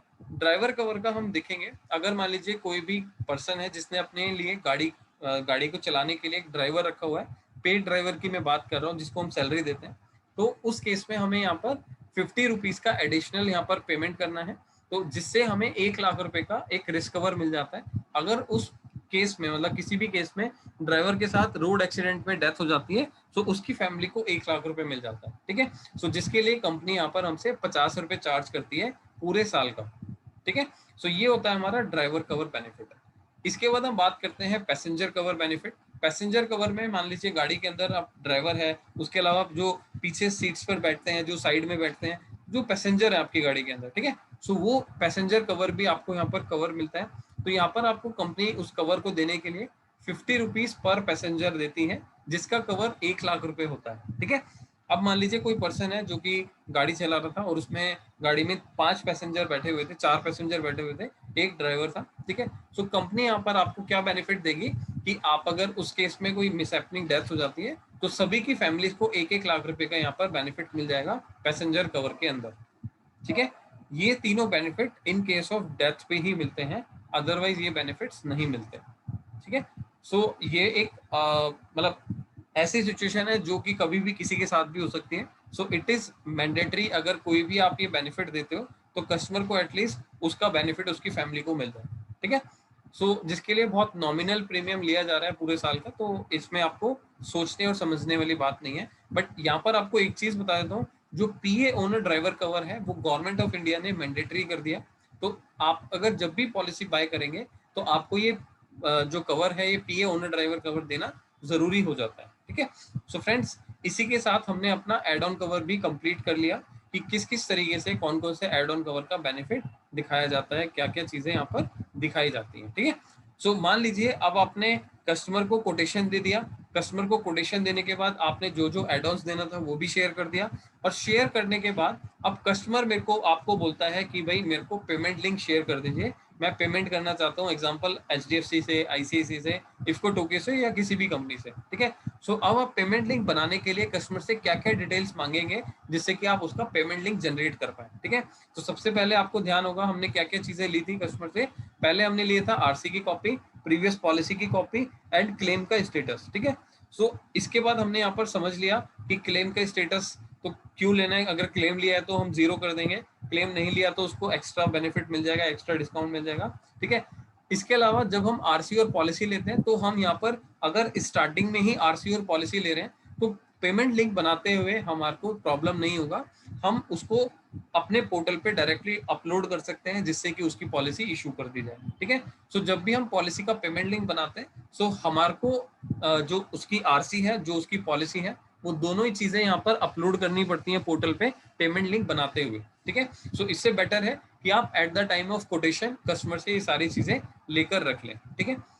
अब मान लीजिए कस्टमर ने पेमेंट लिंक के लिए बोला तो आपको क्या क्या डिटेल्स की रिक्वायरमेंट रहती है। सबसे पहले आपको कस्टमर का मोबाइल नंबर लेना होता है, उसके बाद कस्टमर का मेल आईडी, ओनर की डेट ऑफ बर्थ। ओनर की डेट ऑफ बर्थ किस लिए लेनी होती है, क्योंकि यहाँ पर आपको पीए ओनर ड्राइवर कवर मिल रहा है, इसी वजह से आपको यहाँ पर ओनर की डेट ऑफ बर्थ लेनी होती है, ठीक है। उसके नॉमिनी का डिटेल, नॉमिनी का नेम, रिलेशन और डेट ऑफ बर्थ। कल को कोई मिसहैपनिंग डेथ हो जाती है सो उस केस के अंदर यहाँ पर आपको इन सबका डिटेल्स यहाँ पर पॉलिसी में मेंशन करना पड़ता है, ठीक है। फाइनली हमें दोबारा एक बार हम पूछ सकते हैं कस्टमर से कि have you taken claim in current year, क्या आपने करंट ईयर में क्लेम लिया है या नहीं लिया। तो आप कस्टमर से अगर रिटर्न में पूछेंगे सो बेटर रहेगा, तो आप यहाँ पर सारी डिटेल कस्टमर से मंगाएंगे और फाइनली पेमेंट लिंक जनरेट करके उसको भेज देंगे, ठीक है। सो फ्रेंड्स, यहाँ तक आपको क्लियर हो गया होगा क्या क्या एड ऑन्स होते हैं, क्या एनसीबी होता है, क्या आईडीबी होता है, ठीक है। अब फाइनली मैं आपको एक चीज बता देता हूँ कि ये कैलकुलेशन किस तरीके से देखी जाती है, ठीक है। चाहे हम 2 व्हीलर की पॉलिसी देखें, चाहे हम 3 व्हीलर की देखें, 4 व्हीलर की देखें, ट्रक की देखें, बस की देखें, कोई भी कंपनी की पॉलिसी या कोई भी पॉलिसी आप उठाकर देख लीजिएगा, यहाँ पर ज्यादातर जितनी भी कंपनीज हैं यहाँ पर इस फॉर्मेट के अंदर आपका पॉलिसी दिया जाता है, ठीक है। आपकी पॉलिसी का जो समरी होता है इसी तरीके से होता है, जैसे यहाँ पर प्रीमियम समरी दिखा हुआ है, ठीक है। ये मैं डमी के लिए आपको दिखा रहा हूँ जिससे कि आपको समझ आ पाए। सो यहाँ पर होता है ऑन डैमेज, इसको हम सेक्शन 1 बोलते हैं। ऑन डैमेज के अंदर यहाँ पर आप देखो बेसिक ओडी यहाँ पर है, बेसिक ऑन डैमेज का प्रीमियम कंपनी आपसे चार्ज कर रही है 252 रुपए। ये एक बाइक का इंश्योरेंस है, इसीलिए आपको बहुत नॉमिनल यहाँ पर दिख रहा है। 252 रुपीज का आपको यहाँ पर ऑन डैमेज का प्रीमियम दिख रहा है, ठीक है। इसके बाद आप यहाँ पर देखेंगे डिडक्शन ऑफ 20% फॉर एनसीबी, मतलब कि यहाँ पर 20% का एनसीबी डिस्काउंट मिल रहा है, जो कि उनको मिल रहा है 50 रुपीज का, 50 रुपए का। और इसके बाद जो उनका टोटल ऑन डैमेज प्रीमियम बन रहा है वो बन रहा है 201, मतलब कि 201 रुपए का, ठीक है। सो आपको मैंने बताया था कि जो आपको कमीशन मिलता है वो ओडी के ऊपर मिलता है, ऑन डैमेज के ऊपर। तो जो आपका फाइनल प्रीमियम होगा, जैसे कि यहाँ पर 201 रुपए है, तो इस 201 रुपए के ऊपर आपको ऑन डैमेज का कमीशन के ऑन डैमेज के ऊपर आपको कमीशन मिलने वाला है। अब ये बाइक की इंश्योरेंस है इसलिए आपको बहुत कम लग रहा है, बट अगर हम यहाँ पर कार इंश्योरेंस की या किसी और की बात करेंगे तो उस पे ऊपर आपको कमीशन ज्यादा मिलते हैं, उसका ऑन डैमेज प्रीमियम ज्यादा होता है, ठीक है। सो अगेन यहाँ पर हमने बात करी सेकंड राइट हैंड साइड पे, अगर आप देखेंगे सो ये होता है लायबिलिटी सेक्शन, मतलब कि यहाँ पर कंपनी के पास अपनी जेब में कुछ भी नहीं रखना होता, ये सारा का सारा गवर्नमेंट के पास चला जाता है। लेकिन कंपनी क्या है, आपके मतलब गवर्नमेंट के बिहाफ से आपसे कलेक्ट करती है सारा पैसा और आगे जाके कंपनी गवर्नमेंट को डिपॉजिट कर देती है, ठीक है। यहाँ पर मान लीजिए हम यहाँ पर लेते हैं बेसिक लायबिलिटी, जिसको हम बोलते हैं थर्ड पार्टी पॉलिसी। तो थर्ड पार्टी का यहाँ पर हमारा बाइक का प्रीमियम आ रहा है 1193, ठीक है। इसके बाद यहाँ पर इन्होंने बेनिफिट लिया हुआ है पीए बेनिफिट, जिसको हम सेक्शन 3 के अंदर डालते हैं। Compulsory PA cover for owner driver, यहाँ पर हमने 375 का ऑनर ड्राइवर कवर ले लिया, पीए कवर ले लिया। इसके बाद यहाँ पर आप देखेंगे legal liability to paid driver, जो कि मैंने आपको बताया था 50 रुपीज में 1 लाख का बेनिफिट मिलता है, तो यहाँ पर 50 रुपए का बेनिफिट हम यहाँ पर ऐड कर देंगे। इसके बाद हम यहाँ पर बात करेंगे टोटल पैकेज प्रीमियम की, मतलब कि जैसा मैंने आपको बताया था पैकेज प्रीमियम के अंदर क्या क्या होता है, on damage and third party, ये होता है थर्ड पार्टी सेक्शन, ये होता है ऑन डैमेज सेक्शन, ठीक है। सो अगर हम इन दोनों चीजों को ऐड कर देंगे तो हमारा प्रीमियम बनता है 1820 का, ठीक है। इसके बाद हमारे को यहाँ पर जीएसटी कैलकुलेशन करनी होती है, जीएसटी कैलकुलेट करना होता है, एंड देन फाइनली प्रीमियम हो जाता है 2148, ठीक है। सो यहाँ पर आप देखिए कि यहाँ पर प्रीमियम आपका ऑन डैमेज का प्रीमियम आता है, यहाँ पर आपका लाइबिलिटी का प्रीमियम आता है, मतलब कि थर्ड पार्टी का प्रीमियम यहाँ पर आपका मेंशन किया जाता है, राइट। सो ये आपको मैंने एग्जांपल के लिए समझाने के लिए आपको दिखाया था कि टू व्हीलर की पॉलिसी या किसी भी कंपनी की पॉलिसी के अंदर ऑन डैमेज थर्ड पार्टी या लाइबिलिटीज किस तरीके से दिख जाता है, ठीक है। सो फ्रेंड्स, अगर आप भी अपने पास, आपके पास गाड़ी है, बाइक है, या कोई भी आपके पास व्हीकल है, तो आप उसकी पॉलिसी उठाकर भी देखेंगे तो आपको इसी तरीके से सारी कैलकुलेशन दिखने वाली है, ठीक है। अब यहाँ पर मैंने दूसरा एग्जांपल दिया है आईसीआईसी पॉलिसी का प्रीमियम समरी, मतलब कि आपको समझाने के लिए। अब इस कंपनी के या इस पॉलिसी के अंदर आपको दिख रहा है ऑन डैमेज का प्रीमियम जो है 14,110 रुपए का है। जीरो डेप्रिसिएशन का आपने एड ऑन किया 4,300 हो जाता है। कंज्यूमेबल आपने ऐड किया 1042 हो जाता है, ठीक है। रोड साइड असिस्टेंट, जिसको हम आरएस से भी बोलते हैं, सो यहाँ पर 199 ऐड हो जाता है, जिसका टोटल यहाँ पर हो जाता है आपका 19,728 रुपए, ठीक है। लगभग अगर हम बात करें 20,000, तो 20,000 के ऊपर अगर आपको 15% का कमीशन मिल रहा है, 15 प्लस 16, 15 प्लस 1%, 16% के आसपास आपको ओडी पे कमीशन मिल रहा है, तो आप समझ के देखिए लगभग आपका ये 3 या 3,000 या 3,100 के आसपास आपका ये कमीशन बन जाएगा एक गाड़ी के ऊपर, ठीक है। यहाँ पर आप देखिए, यहाँ पर कुछ लेस किया हुआ है एंटी थेफ्ट डिवाइस। अगर मान लीजिए किसी गाड़ी के अंदर एंटी थेफ्ट डिवाइस लगा हुआ है, तो यहाँ पर उसका डिडक्शन मिल जाता है, उसका डिस्काउंट यहाँ पर आपको मिल जाता है, ठीक है। सो इस पे आपको जो कमीशन आने वाला है वो फाइनल अमाउंट पे आने वाला है, टोटल ऑन डैमेज प्रीमियम पे 19,380 के ऊपर आपको कमीशन आएगा, ठीक है। सो फ्रेंड्स, अगर हम कॉम्प्रिहेंसिव पॉलिसी करते हैं तो आपको ऑन डैमेज पे कमीशन आएगा, जो कि मैं आपको बता रहा हूँ इस वाले सेक्शन के ऊपर। आपको फाइनल अमाउंट में जो नीचे अमाउंट है इसके ऊपर आपको कमीशन आ जाएगा, ठीक है। इसके बाद यहाँ पर होता है लायबिलिटी सेक्शन, जिसको हम बोलते हैं थर्ड पार्टी सेक्शन। अब अगर मान लीजिए हम यहाँ पर गाड़ी की पॉलिसी कर रहे हैं तो इसका थर्ड पार्टी का प्रीमियम है 7890, ठीक है, क्योंकि हो सकता है 15 सीसी से ऊपर की गाड़ी है, तो यहाँ पर इसीलिए इसका थर्ड पार्टी का प्रीमियम ज्यादा होता है, ठीक है। अगर हम बात कर रहे हैं legal liability to paid driver, अगर इन्होंने लीगल लाइबिलिटी ले रखा है, पेड ड्राइवर का कवर लिया हुआ है, तो 50 रुपीज आपका यहाँ पर पेड ड्राइवर का ऐड हो जाता है। पर्सनल एक्सीडेंटल का यहाँ पर आपको ओनर ड्राइवर का 325 रुपए ऐड हो जाता है। एंड देन इसके बाद आपको अननेम्ड पैसेंजर, यहाँ पर पैसेंजर का 5 पैसेंजर का आपको 1 लाख रुपए का कवर मिलता है, जिसके लिए कंपनी आपसे 250 रुपए चार्ज करती है, ठीक है। सो यहाँ पर आपका टोटल अमाउंट बन जाता है 8515। और अगर हम यहाँ पर सेक्शन ए, ये वाला सेक्शन ए हो गया, ये वाला सेक्शन बी हो गया, तो अगर हम इन दोनों सेक्शन को ऐड करते हैं तो हमारा बन जाता है 27895, ठीक है। इसके ऊपर 18% जीएसटी लगाएंगे 5021, तो फाइनल हमारा प्रीमियम बन जाएगा 32,916 रुपए का, ये कस्टमर को पे करना होता है, ठीक है। सो फ्रेंड्स, ये मैंने आपको आईसीआईसी का एक प्रीमियम का कैलकुलेशन दिखाने की कोशिश करी। तो ये आईसीआईसी की समरी है एक किसी कंपनी की, किसी पॉलिसी की, सो जो कि मैंने आपको समझाने के लिए यहाँ पर इलस्ट्रेशन देने के लिए यहाँ पर आपको समझा दिया, राइट। सो फ्रेंड्स, आज का जो सेशन है ऑलमोस्ट कवर हो गया है, यहाँ पर आपका सब कुछ समझा चुका हूँ, सब कुछ मैं आपको बता चुका हूँ related to your motor insurance features, मतलब कि क्या क्या फीचर्स होते हैं मोटर इंश्योरेंस के अंदर, क्या क्या बेनिफिट्स होते हैं इसके अंदर, आपको क्या क्या तरीके से आपको ध्यान रखना पड़ता है, आईडीवी क्या होता है, इंश्योर्ड डिक्लेयर्ड वैल्यू क्या होता है, आपको एनसीबी कैसे कैलकुलेट करना होता है, ये सारी चीजें हमें पॉलिसी की कोटेशन निकालते समय या पॉलिसी बनाते समय इन सब चीजों का ध्यान रखना पड़ता है, राइट। तो friends, thank you so much, आपको ये सारा चीजें समझ आ गया होगा। अगर आप लोगों के कोई भी डाउट है तो आप एक एक करके अपने हैंड रेज कर सकते हैं, या फिर आपको अगर कोई भी क्वेश्चन है तो आप डायरेक्टली मुझे मैसेज या व्हाट्सएप भी कर सकते हैं। सो फ्रेंड्स, अगर आपके क्वेश्चन है तो आपके क्वेश्चंस लेने के लिए मैं आपके एक एक लोगों के यहाँ पर हैंड रेज को अनम्यूट करना चाहता हूँ और आपके क्वेश्चन मैं यहाँ पर पूछना चाहता हूँ, राइट।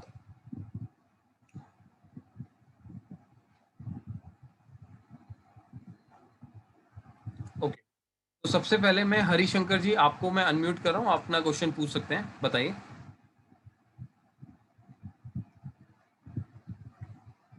यस हरिशंकर जी, मैंने आपको अनम्यूट कर दिया।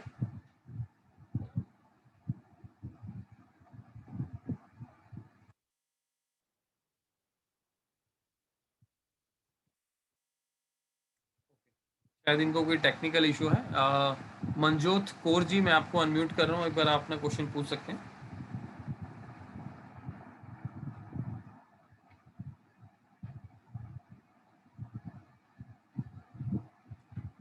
मनजोत कौर जी, मैं आपको अनम्यूट कर रहा हूँ अभी।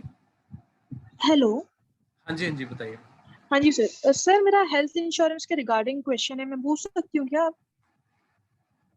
मैम वैसे मोटर इंश्योरेंस की ट्रेनिंग है, बाकी कोई नहीं, आप पूछ लीजिए, अभी पूछना चाहते हैं कोई। ओके। अगर मेरा कोई पहले हेल्थ इंश्योरेंस है, समझो मैक्स बुका में, और अभी मैं उसको पोर्ट करवाना चाहती हूँ मैक्स बुका की सेम कंपनी में, लेकिन दूसरे प्लान में, तो मैं ऐसा कर सकती हूँ क्या? मैम देखिए, अगर वो पॉलिसी आपने किया है, अगर उसमें एजेंट कोड आपका है, तो आप कर सकते हो, उसका कमीशन मिल जाएगा। अगर वो किसी दूसरे एजेंट ने किया था पहले, और अगर आप ओके। अपने कोड में कराना चाहते हो, तो वो पॉसिबल नहीं है। सेम अच्छा, सेम सेम कंपनी में पॉसिबल नहीं है। सेम कंपनी में अगर आप प्रोडक्ट चेंज करते हो, तो भी आपको कमीशन नहीं मिलेगा। ओके ओके ओके, ठीक है, बस यही पूछना था सर। हाँ जी, हाँ जी, thank you. Thank you sir. Okay, thank you. Krishna Upadhyay ji, मैं आपको अनम्यूट कर रहा हूँ, आप अपना क्वेश्चन पूछ सकते हैं, बोलिए। सॉरी, कन्हैया उपाध्याय। हेलो हाँ जी, बोलिए। सर, अभी तो आपने जो भी समझाया समझ तो आया सर। अब जब करने लग जाएंगे, जब प्रैक्टिस में आ जाएंगे, तब हो सकता है कुछ कुछ डाउट्स आए, तो क्या आप उस टाइम हेल्प के लिए रहेंगे? बिल्कुल रहेंगे, आपको इसीलिए नंबर, कांटेक्ट डिटेल सब कुछ दिया जा रहा है, इसीलिए दिया जा रहा है। आपको डाउट, किसी भी तरीके का डाउट होता है, तो आप डायरेक्टली पूछ सकते हो मेरे पास। अपना मैं हालांकि कोशिश ये कर रहा हूँ कि आपको मैं खुद अपने आप सपोर्ट करूँ, ठीक है, बट जब आप ट्रेंड हो जाओगे, तो मैं आपको एक रिलेशनशिप मैनेजर भी दूंगा, ठीक है, जिससे कि आप उससे टाइमली उससे सपोर्ट ले सकें। बट इनिशियल पे मैं चाहता हूँ कि आप मेरे से डायरेक्टली पूछो, मैं आपको पूरा प्रॉपरली गाइड कर पाऊँ, ठीक है। तो आप एनी टाइम मेरे को पूछ सकते हो, मेरे से कोई भी क्वेश्चन क्वेरी है, आप यहाँ पर पूछ सकते हैं। सर तो इसमें क्या हम लोग एजेंट बन जाएंगे, हम लोगों का अपना कोड आ जाएगा? हाँ, आप लोगों का यहाँ पर एडवाइजर कोड आता है, जिसको हम पीओएस बोलते हैं, पॉइंट ऑफ वो सेल। उसके पर्सनल हो? हाँ, उसके बाद आप अपने पोर्टल को ओपन करके आप यहाँ जी। पर पॉलिसीज वगैरह कर सकते हो, ये सारा कुछ, ओ, ठीक है। कल के ट्रेनिंग के अंदर आपको पता चलेगा कि पोर्टल कैसे यूज करना है, कैसे पॉलिसी लॉगिन करना है, पेमेंट लिंक कैसे बनाना है, वो सारी चीज वो आपको कल के जैसे ट्रेनिंग के आपने अंदर समझ हेल्थ आ वाले जाएगा। में बताया। हाँ, जैसे हेल्थ वाले में समझाया था, उसी तरीके से सेम, ठीक सर। ठीक है। Okay, thank you Kanhaiya, thank you. Jesal ji, मैं आपको अनम्यूट कर रहा हूँ, अपना क्वेश्चन पूछ सकते हैं, बताइए। और सर मेरा वो एक क्वेश्चन है कि हमें वो पे कैसे करना रहता है, वो सब मतलब वो मुझे समझ नहीं आया कि मतलब कैसे पे करना है, ईयरली वो सब। देखिए, आप हमेशा एक चीज समझ, जब भी हम गाड़ी की पॉलिसी करते हैं या मतलब मोटर इंश्योरेंस करते हैं, तो पॉलिसी 1 साल की आती है। आपने अगर कभी बाइक की, गाड़ी की इंश्योरेंस पॉलिसी कराई होगी, तो आप देखोगे 1 साल की पॉलिसी एक बारी में होती है, ठीक है।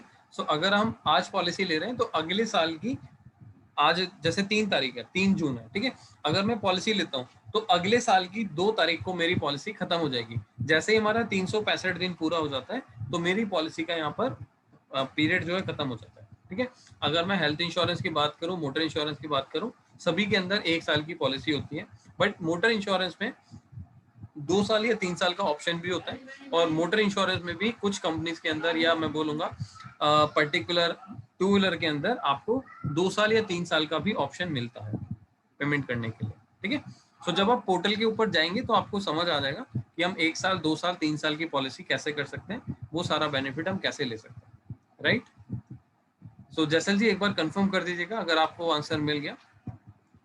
राकेश वर्मा जी, मैं आपको एक बार यहाँ पर अनम्यूट कर रहा हूँ, आप पूछ सकते हैं अपना क्वेश्चन। Good evening sir. हाँ जी, गुड इवनिंग, बताइए। सर जैसे एक्सीडेंटल इंश्योरेंस है, पर्सनल एक्सीडेंटल कवर, तो वो मैंडेटरी है या फिर जैसे कोई कस्टमर बोलता है कि हमें एक्सीडेंटल कवर नहीं चाहिए, तो उस टाइम सर पे क्या देखिए, करना है? गवर्नमेंट की गाइडलाइंस के अकॉर्डिंगली वो मैंडेटरी कर दिया गया है, ठीक है। कोई कस्टमर कहता है कि भाई मेरे को नहीं लेना, ठीक है, सो आप उसको अब मतलब हटा भी सकते हो, लेकिन पोर्टल के ऊपर आपके पास ऑप्शन आएगा कि क्या इसका रीजन क्या है, मतलब आप क्यों नहीं लेना चाहते हो, ठीक है। सो क्या कर सकते हो, वहां पर ऑप्शन दे सकते हो कि भाई मैंने वो पर्सनल एक्सीडेंटल कवर किसी दूसरी कंपनी से लिया हुआ है, ठीक है। वो ऑप्शन आप टिक कर दोगे तो आपकी पॉलिसी प्रोसेस हो जाएगी। बट रिकमेंड करूंगा कि देखो 300 350 रुपए का अगर आपका प्रीमियम है ना, तो 15 लाख रुपए का कवर मिल रहा है। भगवान मतलब कोई नहीं जानता सर कल को किसी के साथ कोई क्या प्रॉब्लम हो जाए, है ना, कोई भी एक्सीडेंट से डेथ हो जाए। तो मेरा सजेशन यही रहेगा आप लोगों से, गवर्नमेंट भी यही चाहती है कि 300 या 350 रुपए का कोई बहुत बड़ा अमाउंट नहीं है, ठीक है। एटलीस्ट उसको एक ऐसा कवरेज दो कि कल को उसको रोड एक्सीडेंट में मिसहैपनिंग डेथ हो जाए तो उसकी फैमिली को कुछ अमाउंट मिल सके, जिससे कि उसकी फैमिली एक फाइनेंशियली सपोर्ट मिल जाए उसको, है ना। तो मेरा रिकमेंडेशन यही है, आप लोग बाकी जो कस्टमर मांगेगा वो आप लोग सजेस्ट करेंगे, सो वो आपके ऊपर है सर। तो सर जो पे आउट बन रहा है वो ओडी प्रीमियम पे बन रहा है या नेट पे बन रहा है? जो पे आउट होता है वो ओडी के ऊपर होता है, जैसा मैंने आपको कैलकुलेशन में दिखाया अभी, ठीक है। पॉलिसी उठा के देख लीजिए, 2 व्हीलर 3 व्हीलर 4 व्हीलर, ट्रक का, बस का, तो सभी की कैलकुलेशन इसी तरीके से होती है, ठीक है। जो फंडामेंटल्स है वो चेंज नहीं होते, ठीक है। आईडीवी होगा, एनसीबी हो गया, कैलकुलेशन हो गई, वो कभी भी किसी भी तरीके से चेंज नहीं होंगे, वो चीज है। तो सर ओवरऑल पे आउट 15% ही है कि ज्यादा भी है? सर देखिए, स्टार्टिंग आपको IID 15 प्लस आपको 1% या 2% मार्केटिंग कॉस्ट मिलता है, जो कि मंथ ऑन मंथ चेंज होता रहता है। कभी 16% बनता है, कभी 17% बनता है। बट आप कुछ इंक्रीज करते रहते हो, जैसे कि आपने 1 लाख 2 लाख 3 लाख का अगर लेवल क्रॉस कर दिया, सो हो सकता है कि 2-3% का एक्स्ट्रा आपको बेनिफिट मिले, ठीक है। सो वो चार्ट के अंदर आपको देखने के लिए मिलेगा। कमीशन चार्ट भी हम डिस्कस करेंगे परसों की ट्रेनिंग के अंदर, ठीक है। उसके अंदर आपको समझ आ जाएगा कौन सा कमीशन कैसे रहता है, सारा कुछ आपको क्लियर हो जाएगा। Okay sir, thank you. Okay, thank you Rakesh ji, thank you.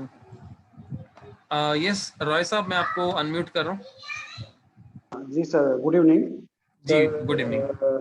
इसमें बम्पर टू बम्पर जो जीरो डिप्रिसिएशन वाला है वो थोड़ा बोलेंगे क्या? वो और इंजन कवर बाय डिफॉल्ट नहीं होता है क्या? इंजन कवर बाय डिफॉल्ट नहीं होता। इंजन कवर एक मशीनरी है ना, तो अगर गाड़ी में एक्सीडेंट होता है तो इंजन डैमेज होगा तो कवर मिलेगा।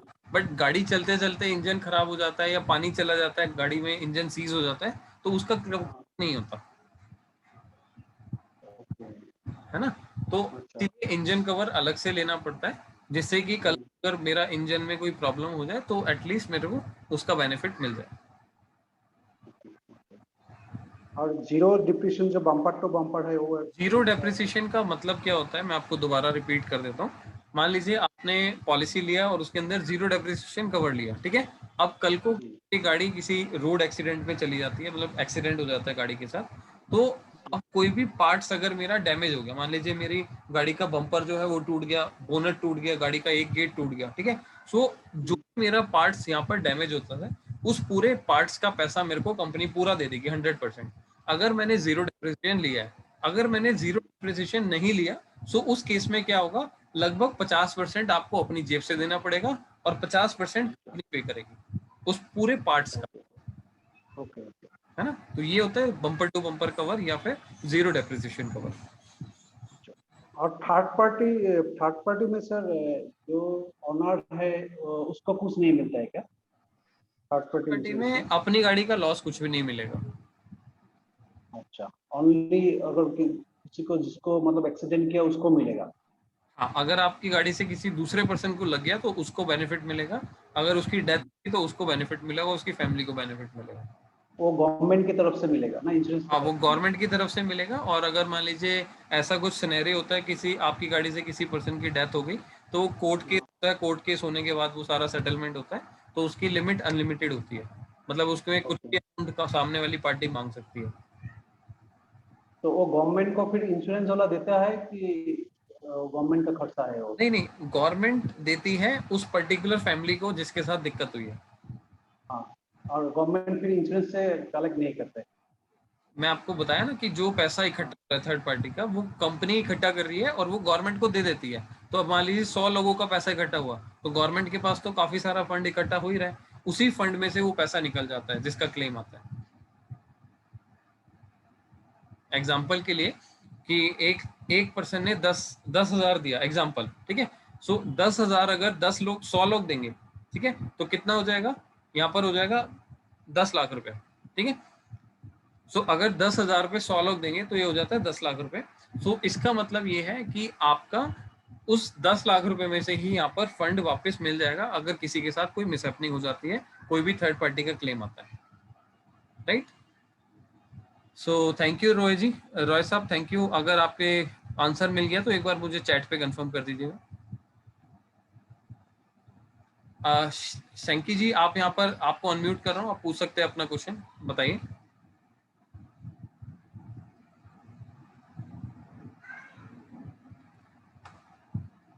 शंकी, मैंने आपको अनम्यूट कर दिया। हेलो। हाँ जी, हेलो जी बोलिए। आवाज आती है? सर मेरे एक्चुअली 2 क्वेरीज हैं।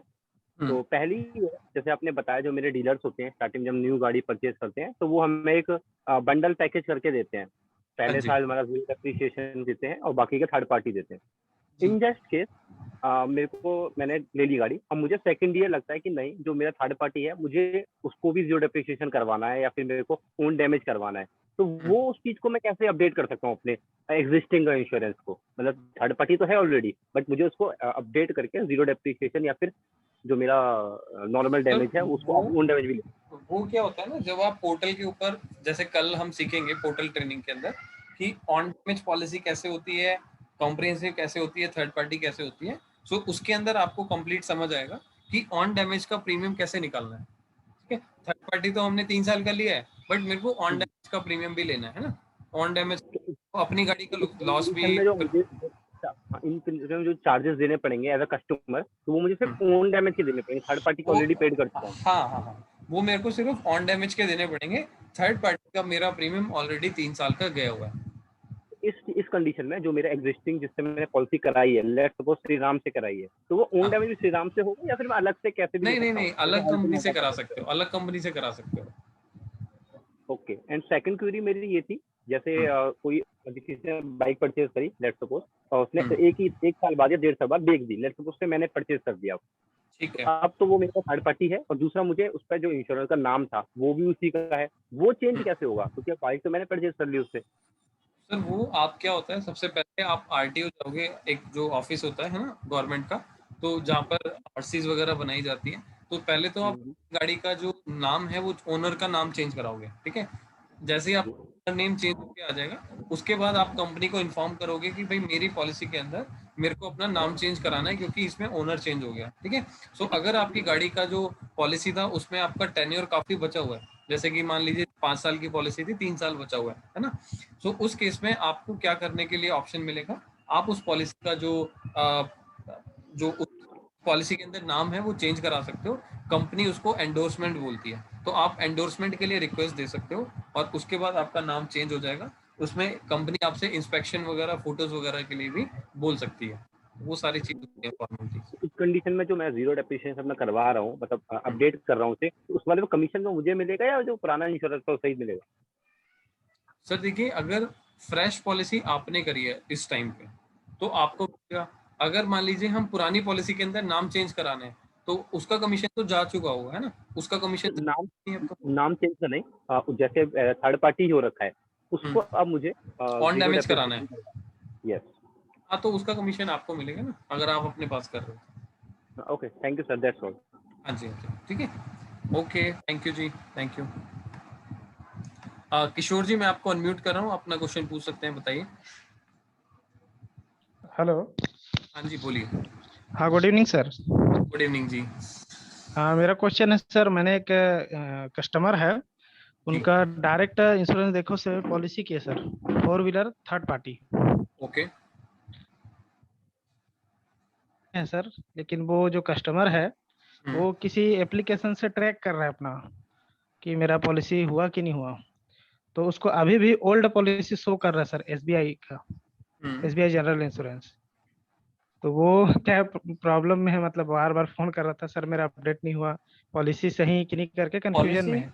पॉलिसी किसने करी है, आपने करी है या उन्होंने डायरेक्टली जाके लिया है? मैंने किया सर, इंश्योरेंस देखो के साइट से डायरेक्ट मैंने उससे वो परचेस किया, अच्छा, आपने पॉलिसी अपने वगैरह सब पोर्टल इशू हो गया है। आपने पोर्टल ओपन करके डायरेक्टली पॉलिसी बाय किया, बट वो आप कह रहे हो कि पोर्टल के ऊपर शो नहीं कर रहा। हेलो, ऐसा ही कुछ प्रॉब्लम है ना? हेलो हेलो, हाँ सर, हेलो, यही प्रॉब्लम है ना हाँ जो जी आप? सर, सुनाई दे रहा है। ओके, देखिए ऐसा है ना, वैसे ऐसा होता नहीं है नॉर्मली, बट आपके पास ऐसा इशू आ रहा है तो सपोर्ट का एक मेल आईडी होता है, support@insurance.com, ठीक है? सो वहां पर आप अपना रिक्वेस्ट रेज कर सकते हो कि ऐसे इस तरीके से मैंने कस्टमर का पॉलिसी बनाया था, बट पोर्टल के ऊपर इशू नहीं दिख रहा है, ठीक है? अदरवाइज आप क्या कर सकते हो, ये ट्रेनिंग हमारा खत्म हो जाएगा, उसके बाद एक बार मेरे को उस पॉलिसी का स्क्रीनशॉट या फिर पॉलिसी का कुछ भी आपके पास अगर डॉक्यूमेंट वगैरह रहेगा तो मुझे बताइए, तो मैं आपका चेक करके इमीडिएट बेसिस पे उसको एक्टिव करा दूंगा। आवाज कट रही है सर, हेलो। मैं आपको ये बोल रहा हूँ, या तो आप सपोर्ट के ऊपर मेल डाल सकते हैं, ठीक है? जी सर। मैं आपको म्यूट कर रहा हूँ क्योंकि आपकी तरफ से शोर आ रहा है। या तो आप उस पॉलिसी का सपोर्ट के ऊपर मेल डाल सकते हैं, वहां से आपको सपोर्ट मिल जाएगी। अगर मान लीजिए कोई दिक्कत आपको आ रही है तो आप जैसे ही मीटिंग खत्म होगा उसके बाद आपको मेरे को कॉल करना है, और मैं आपको इमीडिएट बेसिस पे आप मुझे उसका स्क्रीनशॉट वगैरह कुछ भी दे दीजिएगा, ठीक है? जिससे कि मैं चेक कर पाऊँ कि आपके पॉलिसी पेमेंट वगैरह प्रॉपरली हुआ है नहीं हुआ, और उसके बाद आपकी वो प्रॉब्लम मैं इमीडिएट बेसिस पे सॉर्ट आउट करा दूंगा। ठीक है किशोर जी, तो आप एक बार जैसे ही मीटिंग खत्म होगा एक बार मेरे को कांटेक्ट कर लीजिएगा, तो मैं एक बार आपको गाइड कर दूंगा कैसे आपका वो सॉर्ट आउट हो सकता है, राइट? अगर आपका आंसर मिल गया एक बार मुझे कंफर्म कर दीजिएगा। सुजीत कुमार जी, मैं आपको अनम्यूट कर रहा हूँ, आप एक बार अपना क्वेश्चन पूछ सकते हैं, बताइए। हेलो सर, नमस्ते सर। नमस्कार जी, बताइए। सर बोले ये जो इसमें कोई सर मोटर व्हीकल में कोई वेटिंग पीरियड नहीं ना रहता है सर? वेटिंग पीरियड किस चीज का? जैसे सर हेल्थ इंश्योरेंस में रहता ना कि ये अभी अगर हम आप लिए इंश्योरेंस लिए हैं तो उसमें नहीं जो नहीं होता नहीं, है कि इसमें कोई वेटिंग पीरियड नहीं है सर। इसमें और दूसरी नहीं, मैंने हाँ पॉलिसी लिया, कल को कोई भी डैमेज हुआ, आग लग गया, चोरी हो गया, वो आपको इमीडिएट मिल जाता है। हाँ, और दूसरा क्वेश्चन ये है सर कि जैसे बहुत ऐसे ओनर होते हैं जो ड्राइविंग खुद नहीं करते हैं या उनके पास लाइसेंस नहीं होता, तो इंश्योरेंस क्लेम करने के लिए ओनर ड्राइवर का लाइसेंस होना जरूरी होता है सर? हाँ बिल्कुल जरूरी होता है, एक तो ड्राइवर का लाइसेंस होना जरूरी होता है, ठीक है? दूसरा यहाँ पर अगर मान लीजिए जैसे आपने बोला कि अगर कोई पर्सन ऐसा है जो गाड़ी खुद नहीं चलाते, तो उस केस में पीए ओनर ड्राइवर मत दीजिएगा, क्योंकि उसमें फिर 300-400 लगाने का कोई फायदा नहीं है, क्योंकि उसका तो मिलना ही नहीं है उनको, है ना? ये चीज। तो सर उसके लिए रीजन बना के देना पड़ेगा ना उसको सर, वो पोर्टल पे रीजन जो नहीं, हम जब पोर्टल के ऊपर एक ऑप्शन आता है कि भाई हमने पीए पॉलिसी कहीं और से लिया हुआ है, ठीक है? उस वाले ऑप्शन को टिक करके आप ओके कर लीजिएगा। ओके सर, ठीक है, ठीक है sir, thank you sir. Thank you Sujit ji, thank you. Harsh Harsh ji, मैं आपको यहाँ पर अनम्यूट कर रहा हूँ, यस पूछिए आप अपना क्वेश्चन, बताइए। Good evening sir. हाँ जी, गुड इवनिंग जी। सर मैं ये पूछना चाह रहा हूँ, किसी क्लाइंट की पॉलिसी अगर पोर्ट करनी है तो सर हाँ कितने जी, दिन पहले और हमें क्या करना पड़ेगा? आप कौन से वाले केस में पूछ रहे हैं? Health? Motor insurance sir. Sir motor insurance में तो पोर्टेबिलिटी के कोई पोर्टेबल मतलब सर पहले किसी और कंपनी से की होगी, अब हमें अपनी उस कोड से कराना है, तो सर कितने दिन पहले कराना? हमें सारी ही पॉलिसी पोर्ट ही करनी होती है। जी। एग्जाम्पल के लिए, अगर किसी की पहले HDFC से हो रखी थी, तो हम जी HDFC से उसकी पॉलिसी रिन्यू नहीं कर सकते, ठीक है? जी हम HDFC से उसकी पॉलिसी दूसरी कंपनी में ही डालेंगे, तो वो अपने आप में पोर्टेबिलिटी है ना? मान लीजिए मेन क्वेश्चन ये सर कितने दिन पहले और क्या करना पड़ेगा? मैं आपको बता देता हूँ। अभी जैसे आज 3 तारीख है, ठीक है? 7 बजे अगर कोई क्लाइंट आपको ऐसा टकरा जाता है जो कहता है कि भाई मेरी पॉलिसी 3 तारीख को रात को 12 बजे खत्म हो रही है, तो आप ओपन कीजिए, पॉलिसी का लिंक बनाइए, पेमेंट लिंक बनाइए और भेज दीजिए, पेमेंट करेगा, पॉलिसी आ जाएगी। उसके लिए आपको एक दिन भी वेट करने की जरूरत नहीं है। अगर पॉलिसी एक्सपायर नहीं हुई तो आप लास्ट डेट पे भी पॉलिसी रिन्यू कर सकते हो। अगर पॉलिसी एक्सपायर हो गई, अगर मान लीजिए किसी पॉलिसी को एक दिन एक्सपायर हो गया, ठीक है? मान लीजिए दो तारीख की रात को पॉलिसी एक्सपायर हो गई थी, आज 3 तारीख है, तो उस केस में उसको इंस्पेक्शन कराना पड़ेगा, उसके बाद हम उसको पेमेंट लिंक बना के देंगे। ये एक बार पिछली बार कह रहे थे सर कि जैसे 6-7 दिन पहले आपको मतलब उसको करना पड़ेगा, कुछ ऐसा बता रहे थे। हेल्थ इंश्योरेंस में होता है, हेल्थ इंश्योरेंस में। अच्छा, हेल्थ इंश्योरेंस में। मोटर इंश्योरेंस में 1 दिन का भी वेटिंग पीरियड नहीं है इस चीज के लिए। ठीक है, ठीक है सर, ओके, थैंक यू जी। यस कन्हैया जी, मैं आपको अनम्यूट कर रहा हूँ, आप पूछ सकते हैं अपना क्वेश्चन, बताइए। हाँ सर, मुझे फिर से कुछ क्वेश्चन आ गया। हाँ बताइए ना। सर, ऑल ओवर इंडिया में सबका इंश्योरेंस कर सकते हैं ना मोटर का? हाँ, हम लोग ऑल ओवर इंडिया कर सकते हैं। आप दिल्ली बैठे हैं, बेंगलोर बैठे हैं, कहीं भी बैठे हैं, आप किसी स्टेट से किसी भी सिटी का पॉलिसी कर सकते हैं। एक चीज और जानने की इच्छा हो रही थी सर कि हाँ बताइए। इतना अच्छे से हमें ट्रेन कर रहे हैं और हम लोग जैसे इंश्योरेंस करेंगे तो उसका कमीशन भी हम लोगों को मिलने वाला है, तो सर इसमें आपका क्या फायदा? जानने की इच्छा हो रही थी।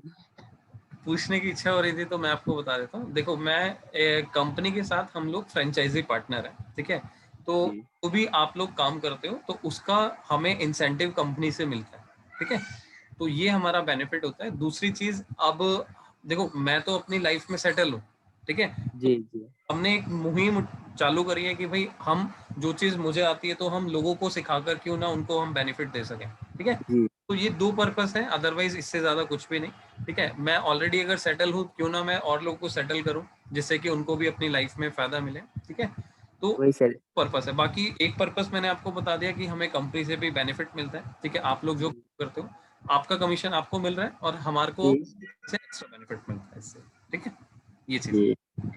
वही सर, मैंने देखा कि आप कुछ हम लोगों से चार्ज भी नहीं कर रहे हैं और आगे भी हेल्प के लिए रेडी हैं, इसलिए मैंने पूछा।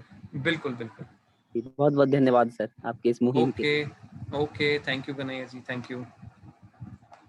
सुजीत, मैं आपको अनम्यूट कर रहा हूँ, आप दोबारा अपना क्वेश्चन पूछ सकते हैं।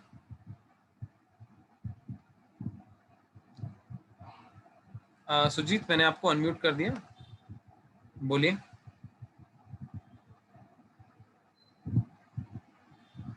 आई थिंक कोई टेक्निकल इशू है या आप नहीं कर पा रहे। पावर जी, मैं आपको यहाँ पर पवार जी, मैं आपको यहाँ पर अनम्यूट कर रहा हूँ, बोलिए। हेलो जी बोलिए। सर, यहाँ पे देखो भी गाड़ी में 4 पैसेंजर, मतलब 3 पैसेंजर है, एक ड्राइवर है, और ड्राइवर उस वक्त गाड़ी नहीं चला रहा है, पैसेंजर चला रहा है, तो सडनली एक्सीडेंट हो गया तो उसमें कवरेज हो जाता है क्या? हाँ मिलेगा ना, अगर आपने पैसेंजर कवर ड्राइवर कवर दोनों लिया हुआ है तो सभी लोगों को ₹1,000 का बेनिफिट मिल जाएगा। ओके। कि ड्राइवर अब पैसेंजर की सीट पे बैठा हुआ है ना, तो वो पैसेंजर ड्राइवर नहीं है, और जो ड्राइवर है वो ऑलरेडी एक पैसेंजर है, क्योंकि हमने 5 लोगों का पैसेंजर कवर लिया है ना, तो कई बार ऐसा हो सकता है कि भाई ड्राइवर सीट पे ना तो ओनर बैठा हुआ है, ठीक है, और ना ही ड्राइवर बैठा हुआ है, तो वो उस केस में वो पैसेंजर ही हो गया। ओके, ठीक है, चलिए। तो दोनों लोगों को, या जिस भी प्रॉब्लम को जिस भी लोगों को प्रॉब्लम हुआ है उन सबको 1-1 लाख का बेनिफिट मिल जाएगा, उनकी फैमिली को। Thank you Pawar ji. Yes Kashish ma'am, आप बोलिए, आपका कोई क्वेश्चन है, बताइए। Good evening sir. हाँ जी, गुड इवनिंग, बताइए।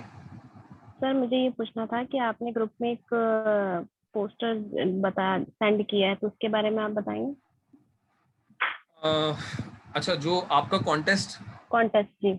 ओके, मैं आप लोगों को सभी को बता देता हूँ एक बार। बेसिकली क्या है, इस महीने के लिए आपका एक कॉन्टेस्ट लॉन्च किया गया है, ठीक है, उस कॉन्टेस्ट के अंदर क्या है मैं आपको एक बार पढ़ के ही बता देता हूँ। ये आपको हेल्थ बिजनेस का कैश रिवॉर्ड कॉन्टेस्ट है, मतलब कि अगर आप अपनी इस पूरे महीने के अंदर हेल्थ इंश्योरेंस का बिजनेस करते हो, जिसमें अगर आपने मान लीजिए एक पॉलिसी भी किया और उसका प्रीमियम 15,000 हुआ, ठीक है, तो आपको 500 रुपए का एडिशनल कैश रिवॉर्ड मिलेगा, 500 रुपए का आपको एक्स्ट्रा बेनिफिट मिलेगा, कमीशन के टाइम पे आपको ये पैसा एक्स्ट्रा मिल जाएगा, ठीक है। दूसरी चीज, अगर आपने 25,000 का बिजनेस किया, 25,000 का प्रीमियम किया, तो आपको 1,000 का कैश रिवॉर्ड मिलेगा, कमीशन अलग मिलेगा जो मिल रहा है, बट उसके अलावा कैश रिवॉर्ड अलग मिलेगा। एग्जाम्पल के लिए, आपने 25,000 का बिजनेस किया, आपको 20% कमीशन मिलना है, ठीक है, तो 5,000 रुपए एक अलग मिल गया और 1,000 रुपए अलग मिल गया, 6,000 रुपए आपको टोटल मिलेगा, ठीक है। इसी तरीके से अगर आपने 45,000 का बिजनेस किया तो 45,000 रुपए आपको यहाँ पर 20% का कमीशन अलग हो गया, 9,000 रुपए का कमीशन अलग हो गया, और 2,000 का आपको इंसेंटिव हो गया, एक तरीके से कैश रिवॉर्ड हो गया, तो आपको टोटल 11,000 का कमीशन मिल जाएगा अगर आप यहाँ पर 45,000 का बिजनेस करते हो। ठीक है, सो ये आपका कॉन्टेस्ट पूरा जून के लिए चलेगा, और इस जून के कॉन्टेस्ट के अंदर अगर आप यहाँ पर टर्म्स एंड कंडीशन देखिएगा, ध्यान दीजिएगा कि आपकी पॉलिसी 5 लाख के सम एश्योर्ड से ऊपर होनी चाहिए, पहली चीज। ठीक है, दूसरी चीज 1 तारीख से 30 तारीख के बीच में आपकी पॉलिसी होनी चाहिए। पोर्टेबिलिटी पॉलिसी यहाँ पर काउंट नहीं की जाएगी। ठीक है, पॉइंट नंबर 4 जो है, पॉलिसी मस्ट बी इशू, मतलब कि पॉलिसी इशू होनी चाहिए। ऐसा नहीं है कि मेरी पॉलिसी इशू नहीं हुई और मेरी पॉलिसी का जस्ट पेमेंट हुआ। ठीक है, जैसे हो सकता है कि आपने मंथ के एंड में शायद 30 तारीख को आपने पॉलिसी का पेमेंट कराया, लेकिन क्लाइंट का मेडिकल टेस्ट होना था या कॉल जाना था, तो पॉलिसी इशू नहीं हुआ, तो वो वाला केस आपका कंसीडर नहीं किया जाएगा। ठीक है, पॉइंट नंबर 5 क्या है, premium will be consider excluding GST, मतलब कि जीएसटी इंक्लूड नहीं किया जाएगा, जीएसटी से हटा हुआ होगा तो ही आपका प्रीमियम काउंट होगा। जैसे कि आपका जो 15,000, 25,000 या 45,000 का जो प्रीमियम है वो विदाउट जीएसटी होना चाहिए, तभी आपको उसका बेनिफिट मिलेगा। ठीक है, सो ये इस कॉन्टेस्ट का पर्पस है, यही आपको इसका बेनिफिट यहाँ पर मिल सकता है। ठीक है, कमीशन अलग है, कैश रिवॉर्ड अलग है, जो कि आपको एक्स्ट्रा बूस्टअप, एक्स्ट्रा बेनिफिट्स आपको महीने की महीने हर बार मिलता रहता है, कुछ ना कुछ आपको मिलता रहता है। इसके अलावा आपका एक कॉन्टेस्ट और चल रहा है। ठीक है, जिस भी व्हाट्सएप ग्रुप के अंदर आप लोग जुड़े हुए हैं, उस व्हाट्सएप ग्रुप के ऊपर डीपी पे जाइएगा, मतलब कि जो आपका यहाँ पर डीपी लगा हुआ है उस डीपी को देखिएगा, तो वहां पर भी आपको एक कॉन्टेस्ट मिलेगा जो अगले 6 महीने के लिए है। मतलब कि वो 1 अप्रैल से चालू हुआ था, अप्रैल, मई, जून, जुलाई, अगस्त, सितंबर तक। अगर टोटल, अगर मैं उसकी बात करूं, एक सेकेंड, अगर मैं उस कॉन्टेस्ट की बात करूं, तो अगर उसमें आप 5 लाख रुपए का बिजनेस कर लेते हो तो आपको 6,000 रुपए का एक एक्स्ट्रा कैश वाउचर या कैश डिस्काउंट मिलेगा। ठीक है, तो आपको कैश का एक वाउचर मिलेगा एक तरीके से। तो अगर आप 5 लाख का बिजनेस कर लेते हो टोटल, तो आपको 6,000 रुपए एक्स्ट्रा मिलेगा कमीशन के अलावा। ठीक है, इसी तरीके से वहां पर अलग अलग स्कीम्स है, अलग अलग ऑफर्स हैं, तो वो सब भी आप यहाँ पर ट्रैक कर सकते हो, वो उसका बेनिफिट भी ले सकते हो। राइट, कशिश, आपको अगर आंसर मिल गया तो एक बार कंफर्म कर दीजिएगा चैट पे। सुजीत जी, मैं आपको अनम्यूट कर रहा हूँ, यस आप पूछ सकते हैं अपना क्वेश्चन, बताइए। ओके सर, सॉरी सर, तभी मेरा जी हो गया था सर कोई। हेलो, हाँ जी बोलिए सर। बोले ये जो इसमें जो आप बोले इंस्पेक्शन करवाना पड़ेगा पॉलिसी एक्सपायर होने के बाद, तो ये पॉलिसी इंस्पेक्शन कौन करेंगे सर? ये कोई उनका कंपनी का टीम आएगा या कोई ऐसा? देखो ऐसा होता है, जब आप पोर्टल के ऊपर जाओगे, वैसे तो कल हम सीखेंगे, तो वहां पर हमारे पास 2 ऑप्शन होते हैं। एक, हम सेल्फ इंस्पेक्शन कर सकते हैं, मतलब कि मैं अपनी गाड़ी का इंस्पेक्शन खुद कर सकता हूँ। ठीक है, उसमें हमें ज्यादा कुछ नहीं करना होता। कस्टमर के पास एक मोबाइल के ऊपर लिंक जाता है, उस लिंक को ओपन करने के बाद उसको अपनी गाड़ी की सारी साइड की फोटो लेनी होती है, चारों साइड की, गाड़ी के अंदर की, गाड़ी के बाहर की, इंजन की और चेसिस नंबर की, वो सब फोटो लेनी होती हैं, और फोटो लेके वहां पर अपलोड कर देनी होती है। तो अपलोड करने के बाद 1 से 2 घंटे के बाद आपका गाड़ी का अगर रिकमेंड हो जाता है तो उसका पेमेंट लिंक आपको 1 से 2 घंटे के बाद मिल जाता है। ठीक है, कस्टमर खुद भी कर सकता है। अगर कहता है मैं नहीं करना चाहता, तो वहां पर एक ऑप्शन होता है थर्ड पार्टी इंस्पेक्शन, मतलब कि आपको कंपनी से कोई पर्सन एग्जीक्यूटिव भेजा जाएगा, उसके बाद आप उसका इंस्पेक्शन करा के उसका पेमेंट लिंक वगैरह जनरेट करा सकते हो आफ्टर द अप्रूवल होने के बाद। राइट, तो 2 ऑप्शन यहाँ पर आपको मिलते हैं। Okay sir. बट 2 व्हीलर के अंदर आपको इंस्पेक्शन की जरूरत नहीं होती। आप 2 व्हीलर की पॉलिसी एक्सपायर है या एक्सपायर नहीं है तो आपको इंस्पेक्शन करने की जरूरत नहीं होती। 2 व्हीलर की पॉलिसी आपकी इमीडिएटली बन जाती है, बट उसमें रिस्क कवर जो होता है, जो आपका जो इंश्योरेंस कवर मिलेगा वो 2 दिन के बाद मिलेगा। पेमेंट मैंने आज करी है तो रिस्क कवर मेरा परसों से स्टार्ट होगा, 2 दिन के बाद से। Okay sir. और दूसरा सर, अभी आप ये कॉन्टेस्ट के बारे में जो बता रहे थे कि विदाउट जीएसटी होनी चाहिए। हाँ जी, तो ये टोटल अमाउंट का ये जीएसटी विदाउट जीएसटी होना चाहिए या प्रीमियम में जीएसटी नहीं होना चाहिए सर? पॉलिसी में जीएसटी नहीं होनी चाहिए?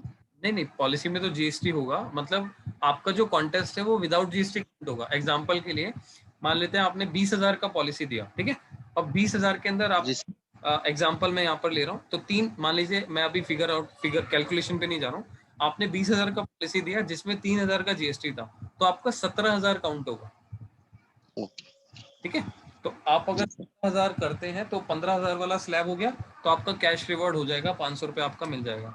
ऐसे ही अगर आपने और पॉलिसी किया 25,000 का स्लैब हो जाता है, तो आपको 1000 का कॉन्टेस्ट अचीव हो जाएगा, 45 का तो 2000 का मिल जाता है। ठीक है, तो ये बेनिफिट आपको मिलता है, राइट? जी sir, thank you sir. Okay, thank you Sujit ji, thank you. So friends, आप सभी से रिक्वेस्ट है कि आप इस कॉन्टेस्ट के अंदर पार्टिसिपेट कीजिए और इस महीने ज़्यादा से ज़्यादा अर्निंग के ऊपर फोकस कीजिए, क्योंकि अब आप लोग हेल्थ इंश्योरेंस सीख चुके हैं, समझ चुके हैं, ठीक है। और कल हम सीखेंगे मोटर इंश्योरेंस की पोर्टल ट्रेनिंग के बारे में। एंड आज आपने सीखा मोटर इंश्योरेंस के फीचर्स, किस तरीके से सारे फीचर्स यहाँ पर काम करते हैं। तो ये सारे बेनिफिट्स आप दोबारा अगर सीखना चाहते हैं, समझना चाहते हैं, सो अभी आधे से 1 घंटे के अंदर आपको ये वीडियो हमारे YouTube चैनल के ऊपर भी मिल जाएगा, राइट? सो फ्रेंड्स, अगर आप दोबारा से वीडियोस देखना चाहते हैं, आप दोबारा समझना चाहते हैं, तो इस वीडियो को आप दोबारा हमारे YouTube चैनल पर देख सकते हैं और इसका लिंक आपको हमारे वेबिनार, हमारे व्हाट्सएप ग्रुप के ऊपर भी मिल जाने वाला है, right? So friends, thank you so much. और आई थिंक अभी 1-2 लोगों का और क्वेरी आ गया। यस रॉय साहब, मैं आपको अनम्यूट कर रहा हूँ, आप पूछ सकते हैं, बताइए। सर मुझे अभी तक आईडी पासवर्ड नहीं मिला। कि मैं आपको बता देता हूँ, कुछ लोगों का ना डॉक्यूमेंटेशन में प्रॉब्लम है, या कुछ लोगों का बैंक स्टेटमेंट में प्रॉपर क्लियर इमेज नहीं है, किसी का 10th में एक प्रॉब्लम है। तो एक बार मैं आपको रिक्वेस्ट करूंगा, एक काम कीजिए, आप सभी लोगों के साथ मैं अपनी टीम का नंबर शेयर कर देता हूँ जो रजिस्ट्रेशन करते हैं, तो आप उनको कॉल कर लीजिएगा। अभी मत कीजिएगा क्योंकि उनका टाइमिंग सुबह 10 बजे से लेकर 6 बजे तक रहता है। अभी कॉल मत कीजिएगा, बट कल सुबह आप कॉल कर लीजिएगा, ठीक है? सो मेरा नंबर लास्ट में 1 है, उनका 6 है। मैं आपको एक बार मैसेज भी कर देता हूँ। प्रिया नाम है, आप प्रिया से कॉल कर लीजिएगा, प्रिया से बात कर लीजिएगा। अगर आपका डॉक्यूमेंट से रिलेटेड आईडी जनरेट नहीं हुआ, उससे रिलेटेड कोई भी प्रॉब्लम है, तो आप प्रिया को कॉल कीजिएगा या मैसेज कर दीजिएगा कि मैडम मैंने सर ने मेरे को दिया था आपका नंबर, तो मेरा डॉक्यूमेंट क्रिएट, मेरा आईडी क्रिएट नहीं हुआ, तो वो स्टेटस आपको इमीडिएट बता देंगे, ठीक है? ठीक है, okay, thank you ji. Kashish ma'am, आप बताइए आपका क्या क्वेरी है? एक्चुअली सर, मुझे दूसरा सवाल ये था, मैं भूल गई थी जी। सर, आप जो ये लिंक भेजते हैं ना ग्रुप में जी, तो ये एबल नहीं होता क्लिक करने के लिए, इसलिए आपको पर्सनल मैसेज करके मुझे बार बार लिंक मंगवाना पड़ता है। मैम उसमें ना 2 चीजें हैं, देखो मैं आपको आपने मेरा नंबर सेव किया हुआ है?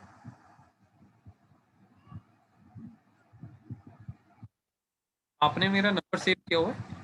जी सर, जी सर। आप पहली चीज, अगर आपने नंबर सेव किया हुआ है तो आपके ग्रुप के अंदर ना एक ऑप्शन आ रहा होगा नीचे, जहां पर लिखा होगा ओके रिपोर्ट, या इस तरीके से एक ऑप्शन आ रहा होगा। आपको वहां पर ओके का बटन प्रेस करना है, ओके वाले ऑप्शन के ऊपर क्लिक करना है, जिससे आपको अगली बार से लिंक क्लिक मिल जाएगा। यस सर, मैंने अभी कर लिया, अब विजिबल है। अब विजिबल है ना? तो वो हाँ, ओके ज्यादातर लोगों को प्रॉब्लम आ रही है, वो मैंने पहले भी एक बार बताया था सभी लोगों को कि आप ऑप्शन को क्लिक कर दीजिए, आपको दोबारा प्रॉब्लम नहीं आएगी, ठीक है? Okay sir, thank you. Okay, thank you. So friends, thank you so much. आज हमने काफ़ी चीज़ें सीखी, काफ़ी चीज़ें जानी हैं, ठीक है? और इसी तरीके से अब हम बात करेंगे कल पोर्टल इंश्योरेंस के बारे में, पोर्टल की ट्रेनिंग के बारे में, मोटर इंश्योरेंस की पॉलिसी हम कैसे जनरेट कर सकते हैं।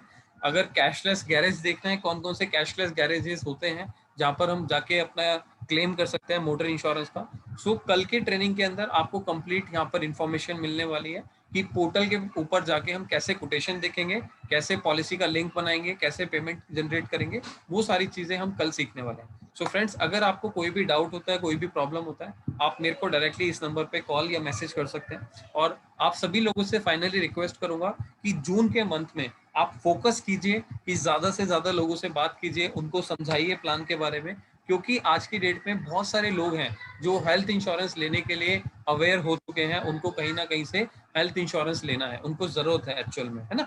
So friends, thank you so much. अगर आपको कोई भी डाउट, कोई भी क्वेश्चन होता है, तो आप मेरे को डायरेक्टली कांटेक्ट कर सकते हैं। और अब हम मिलेंगे कल के वेबिनार में। Till the time, be safe, be insured. Thank you so much, bye bye.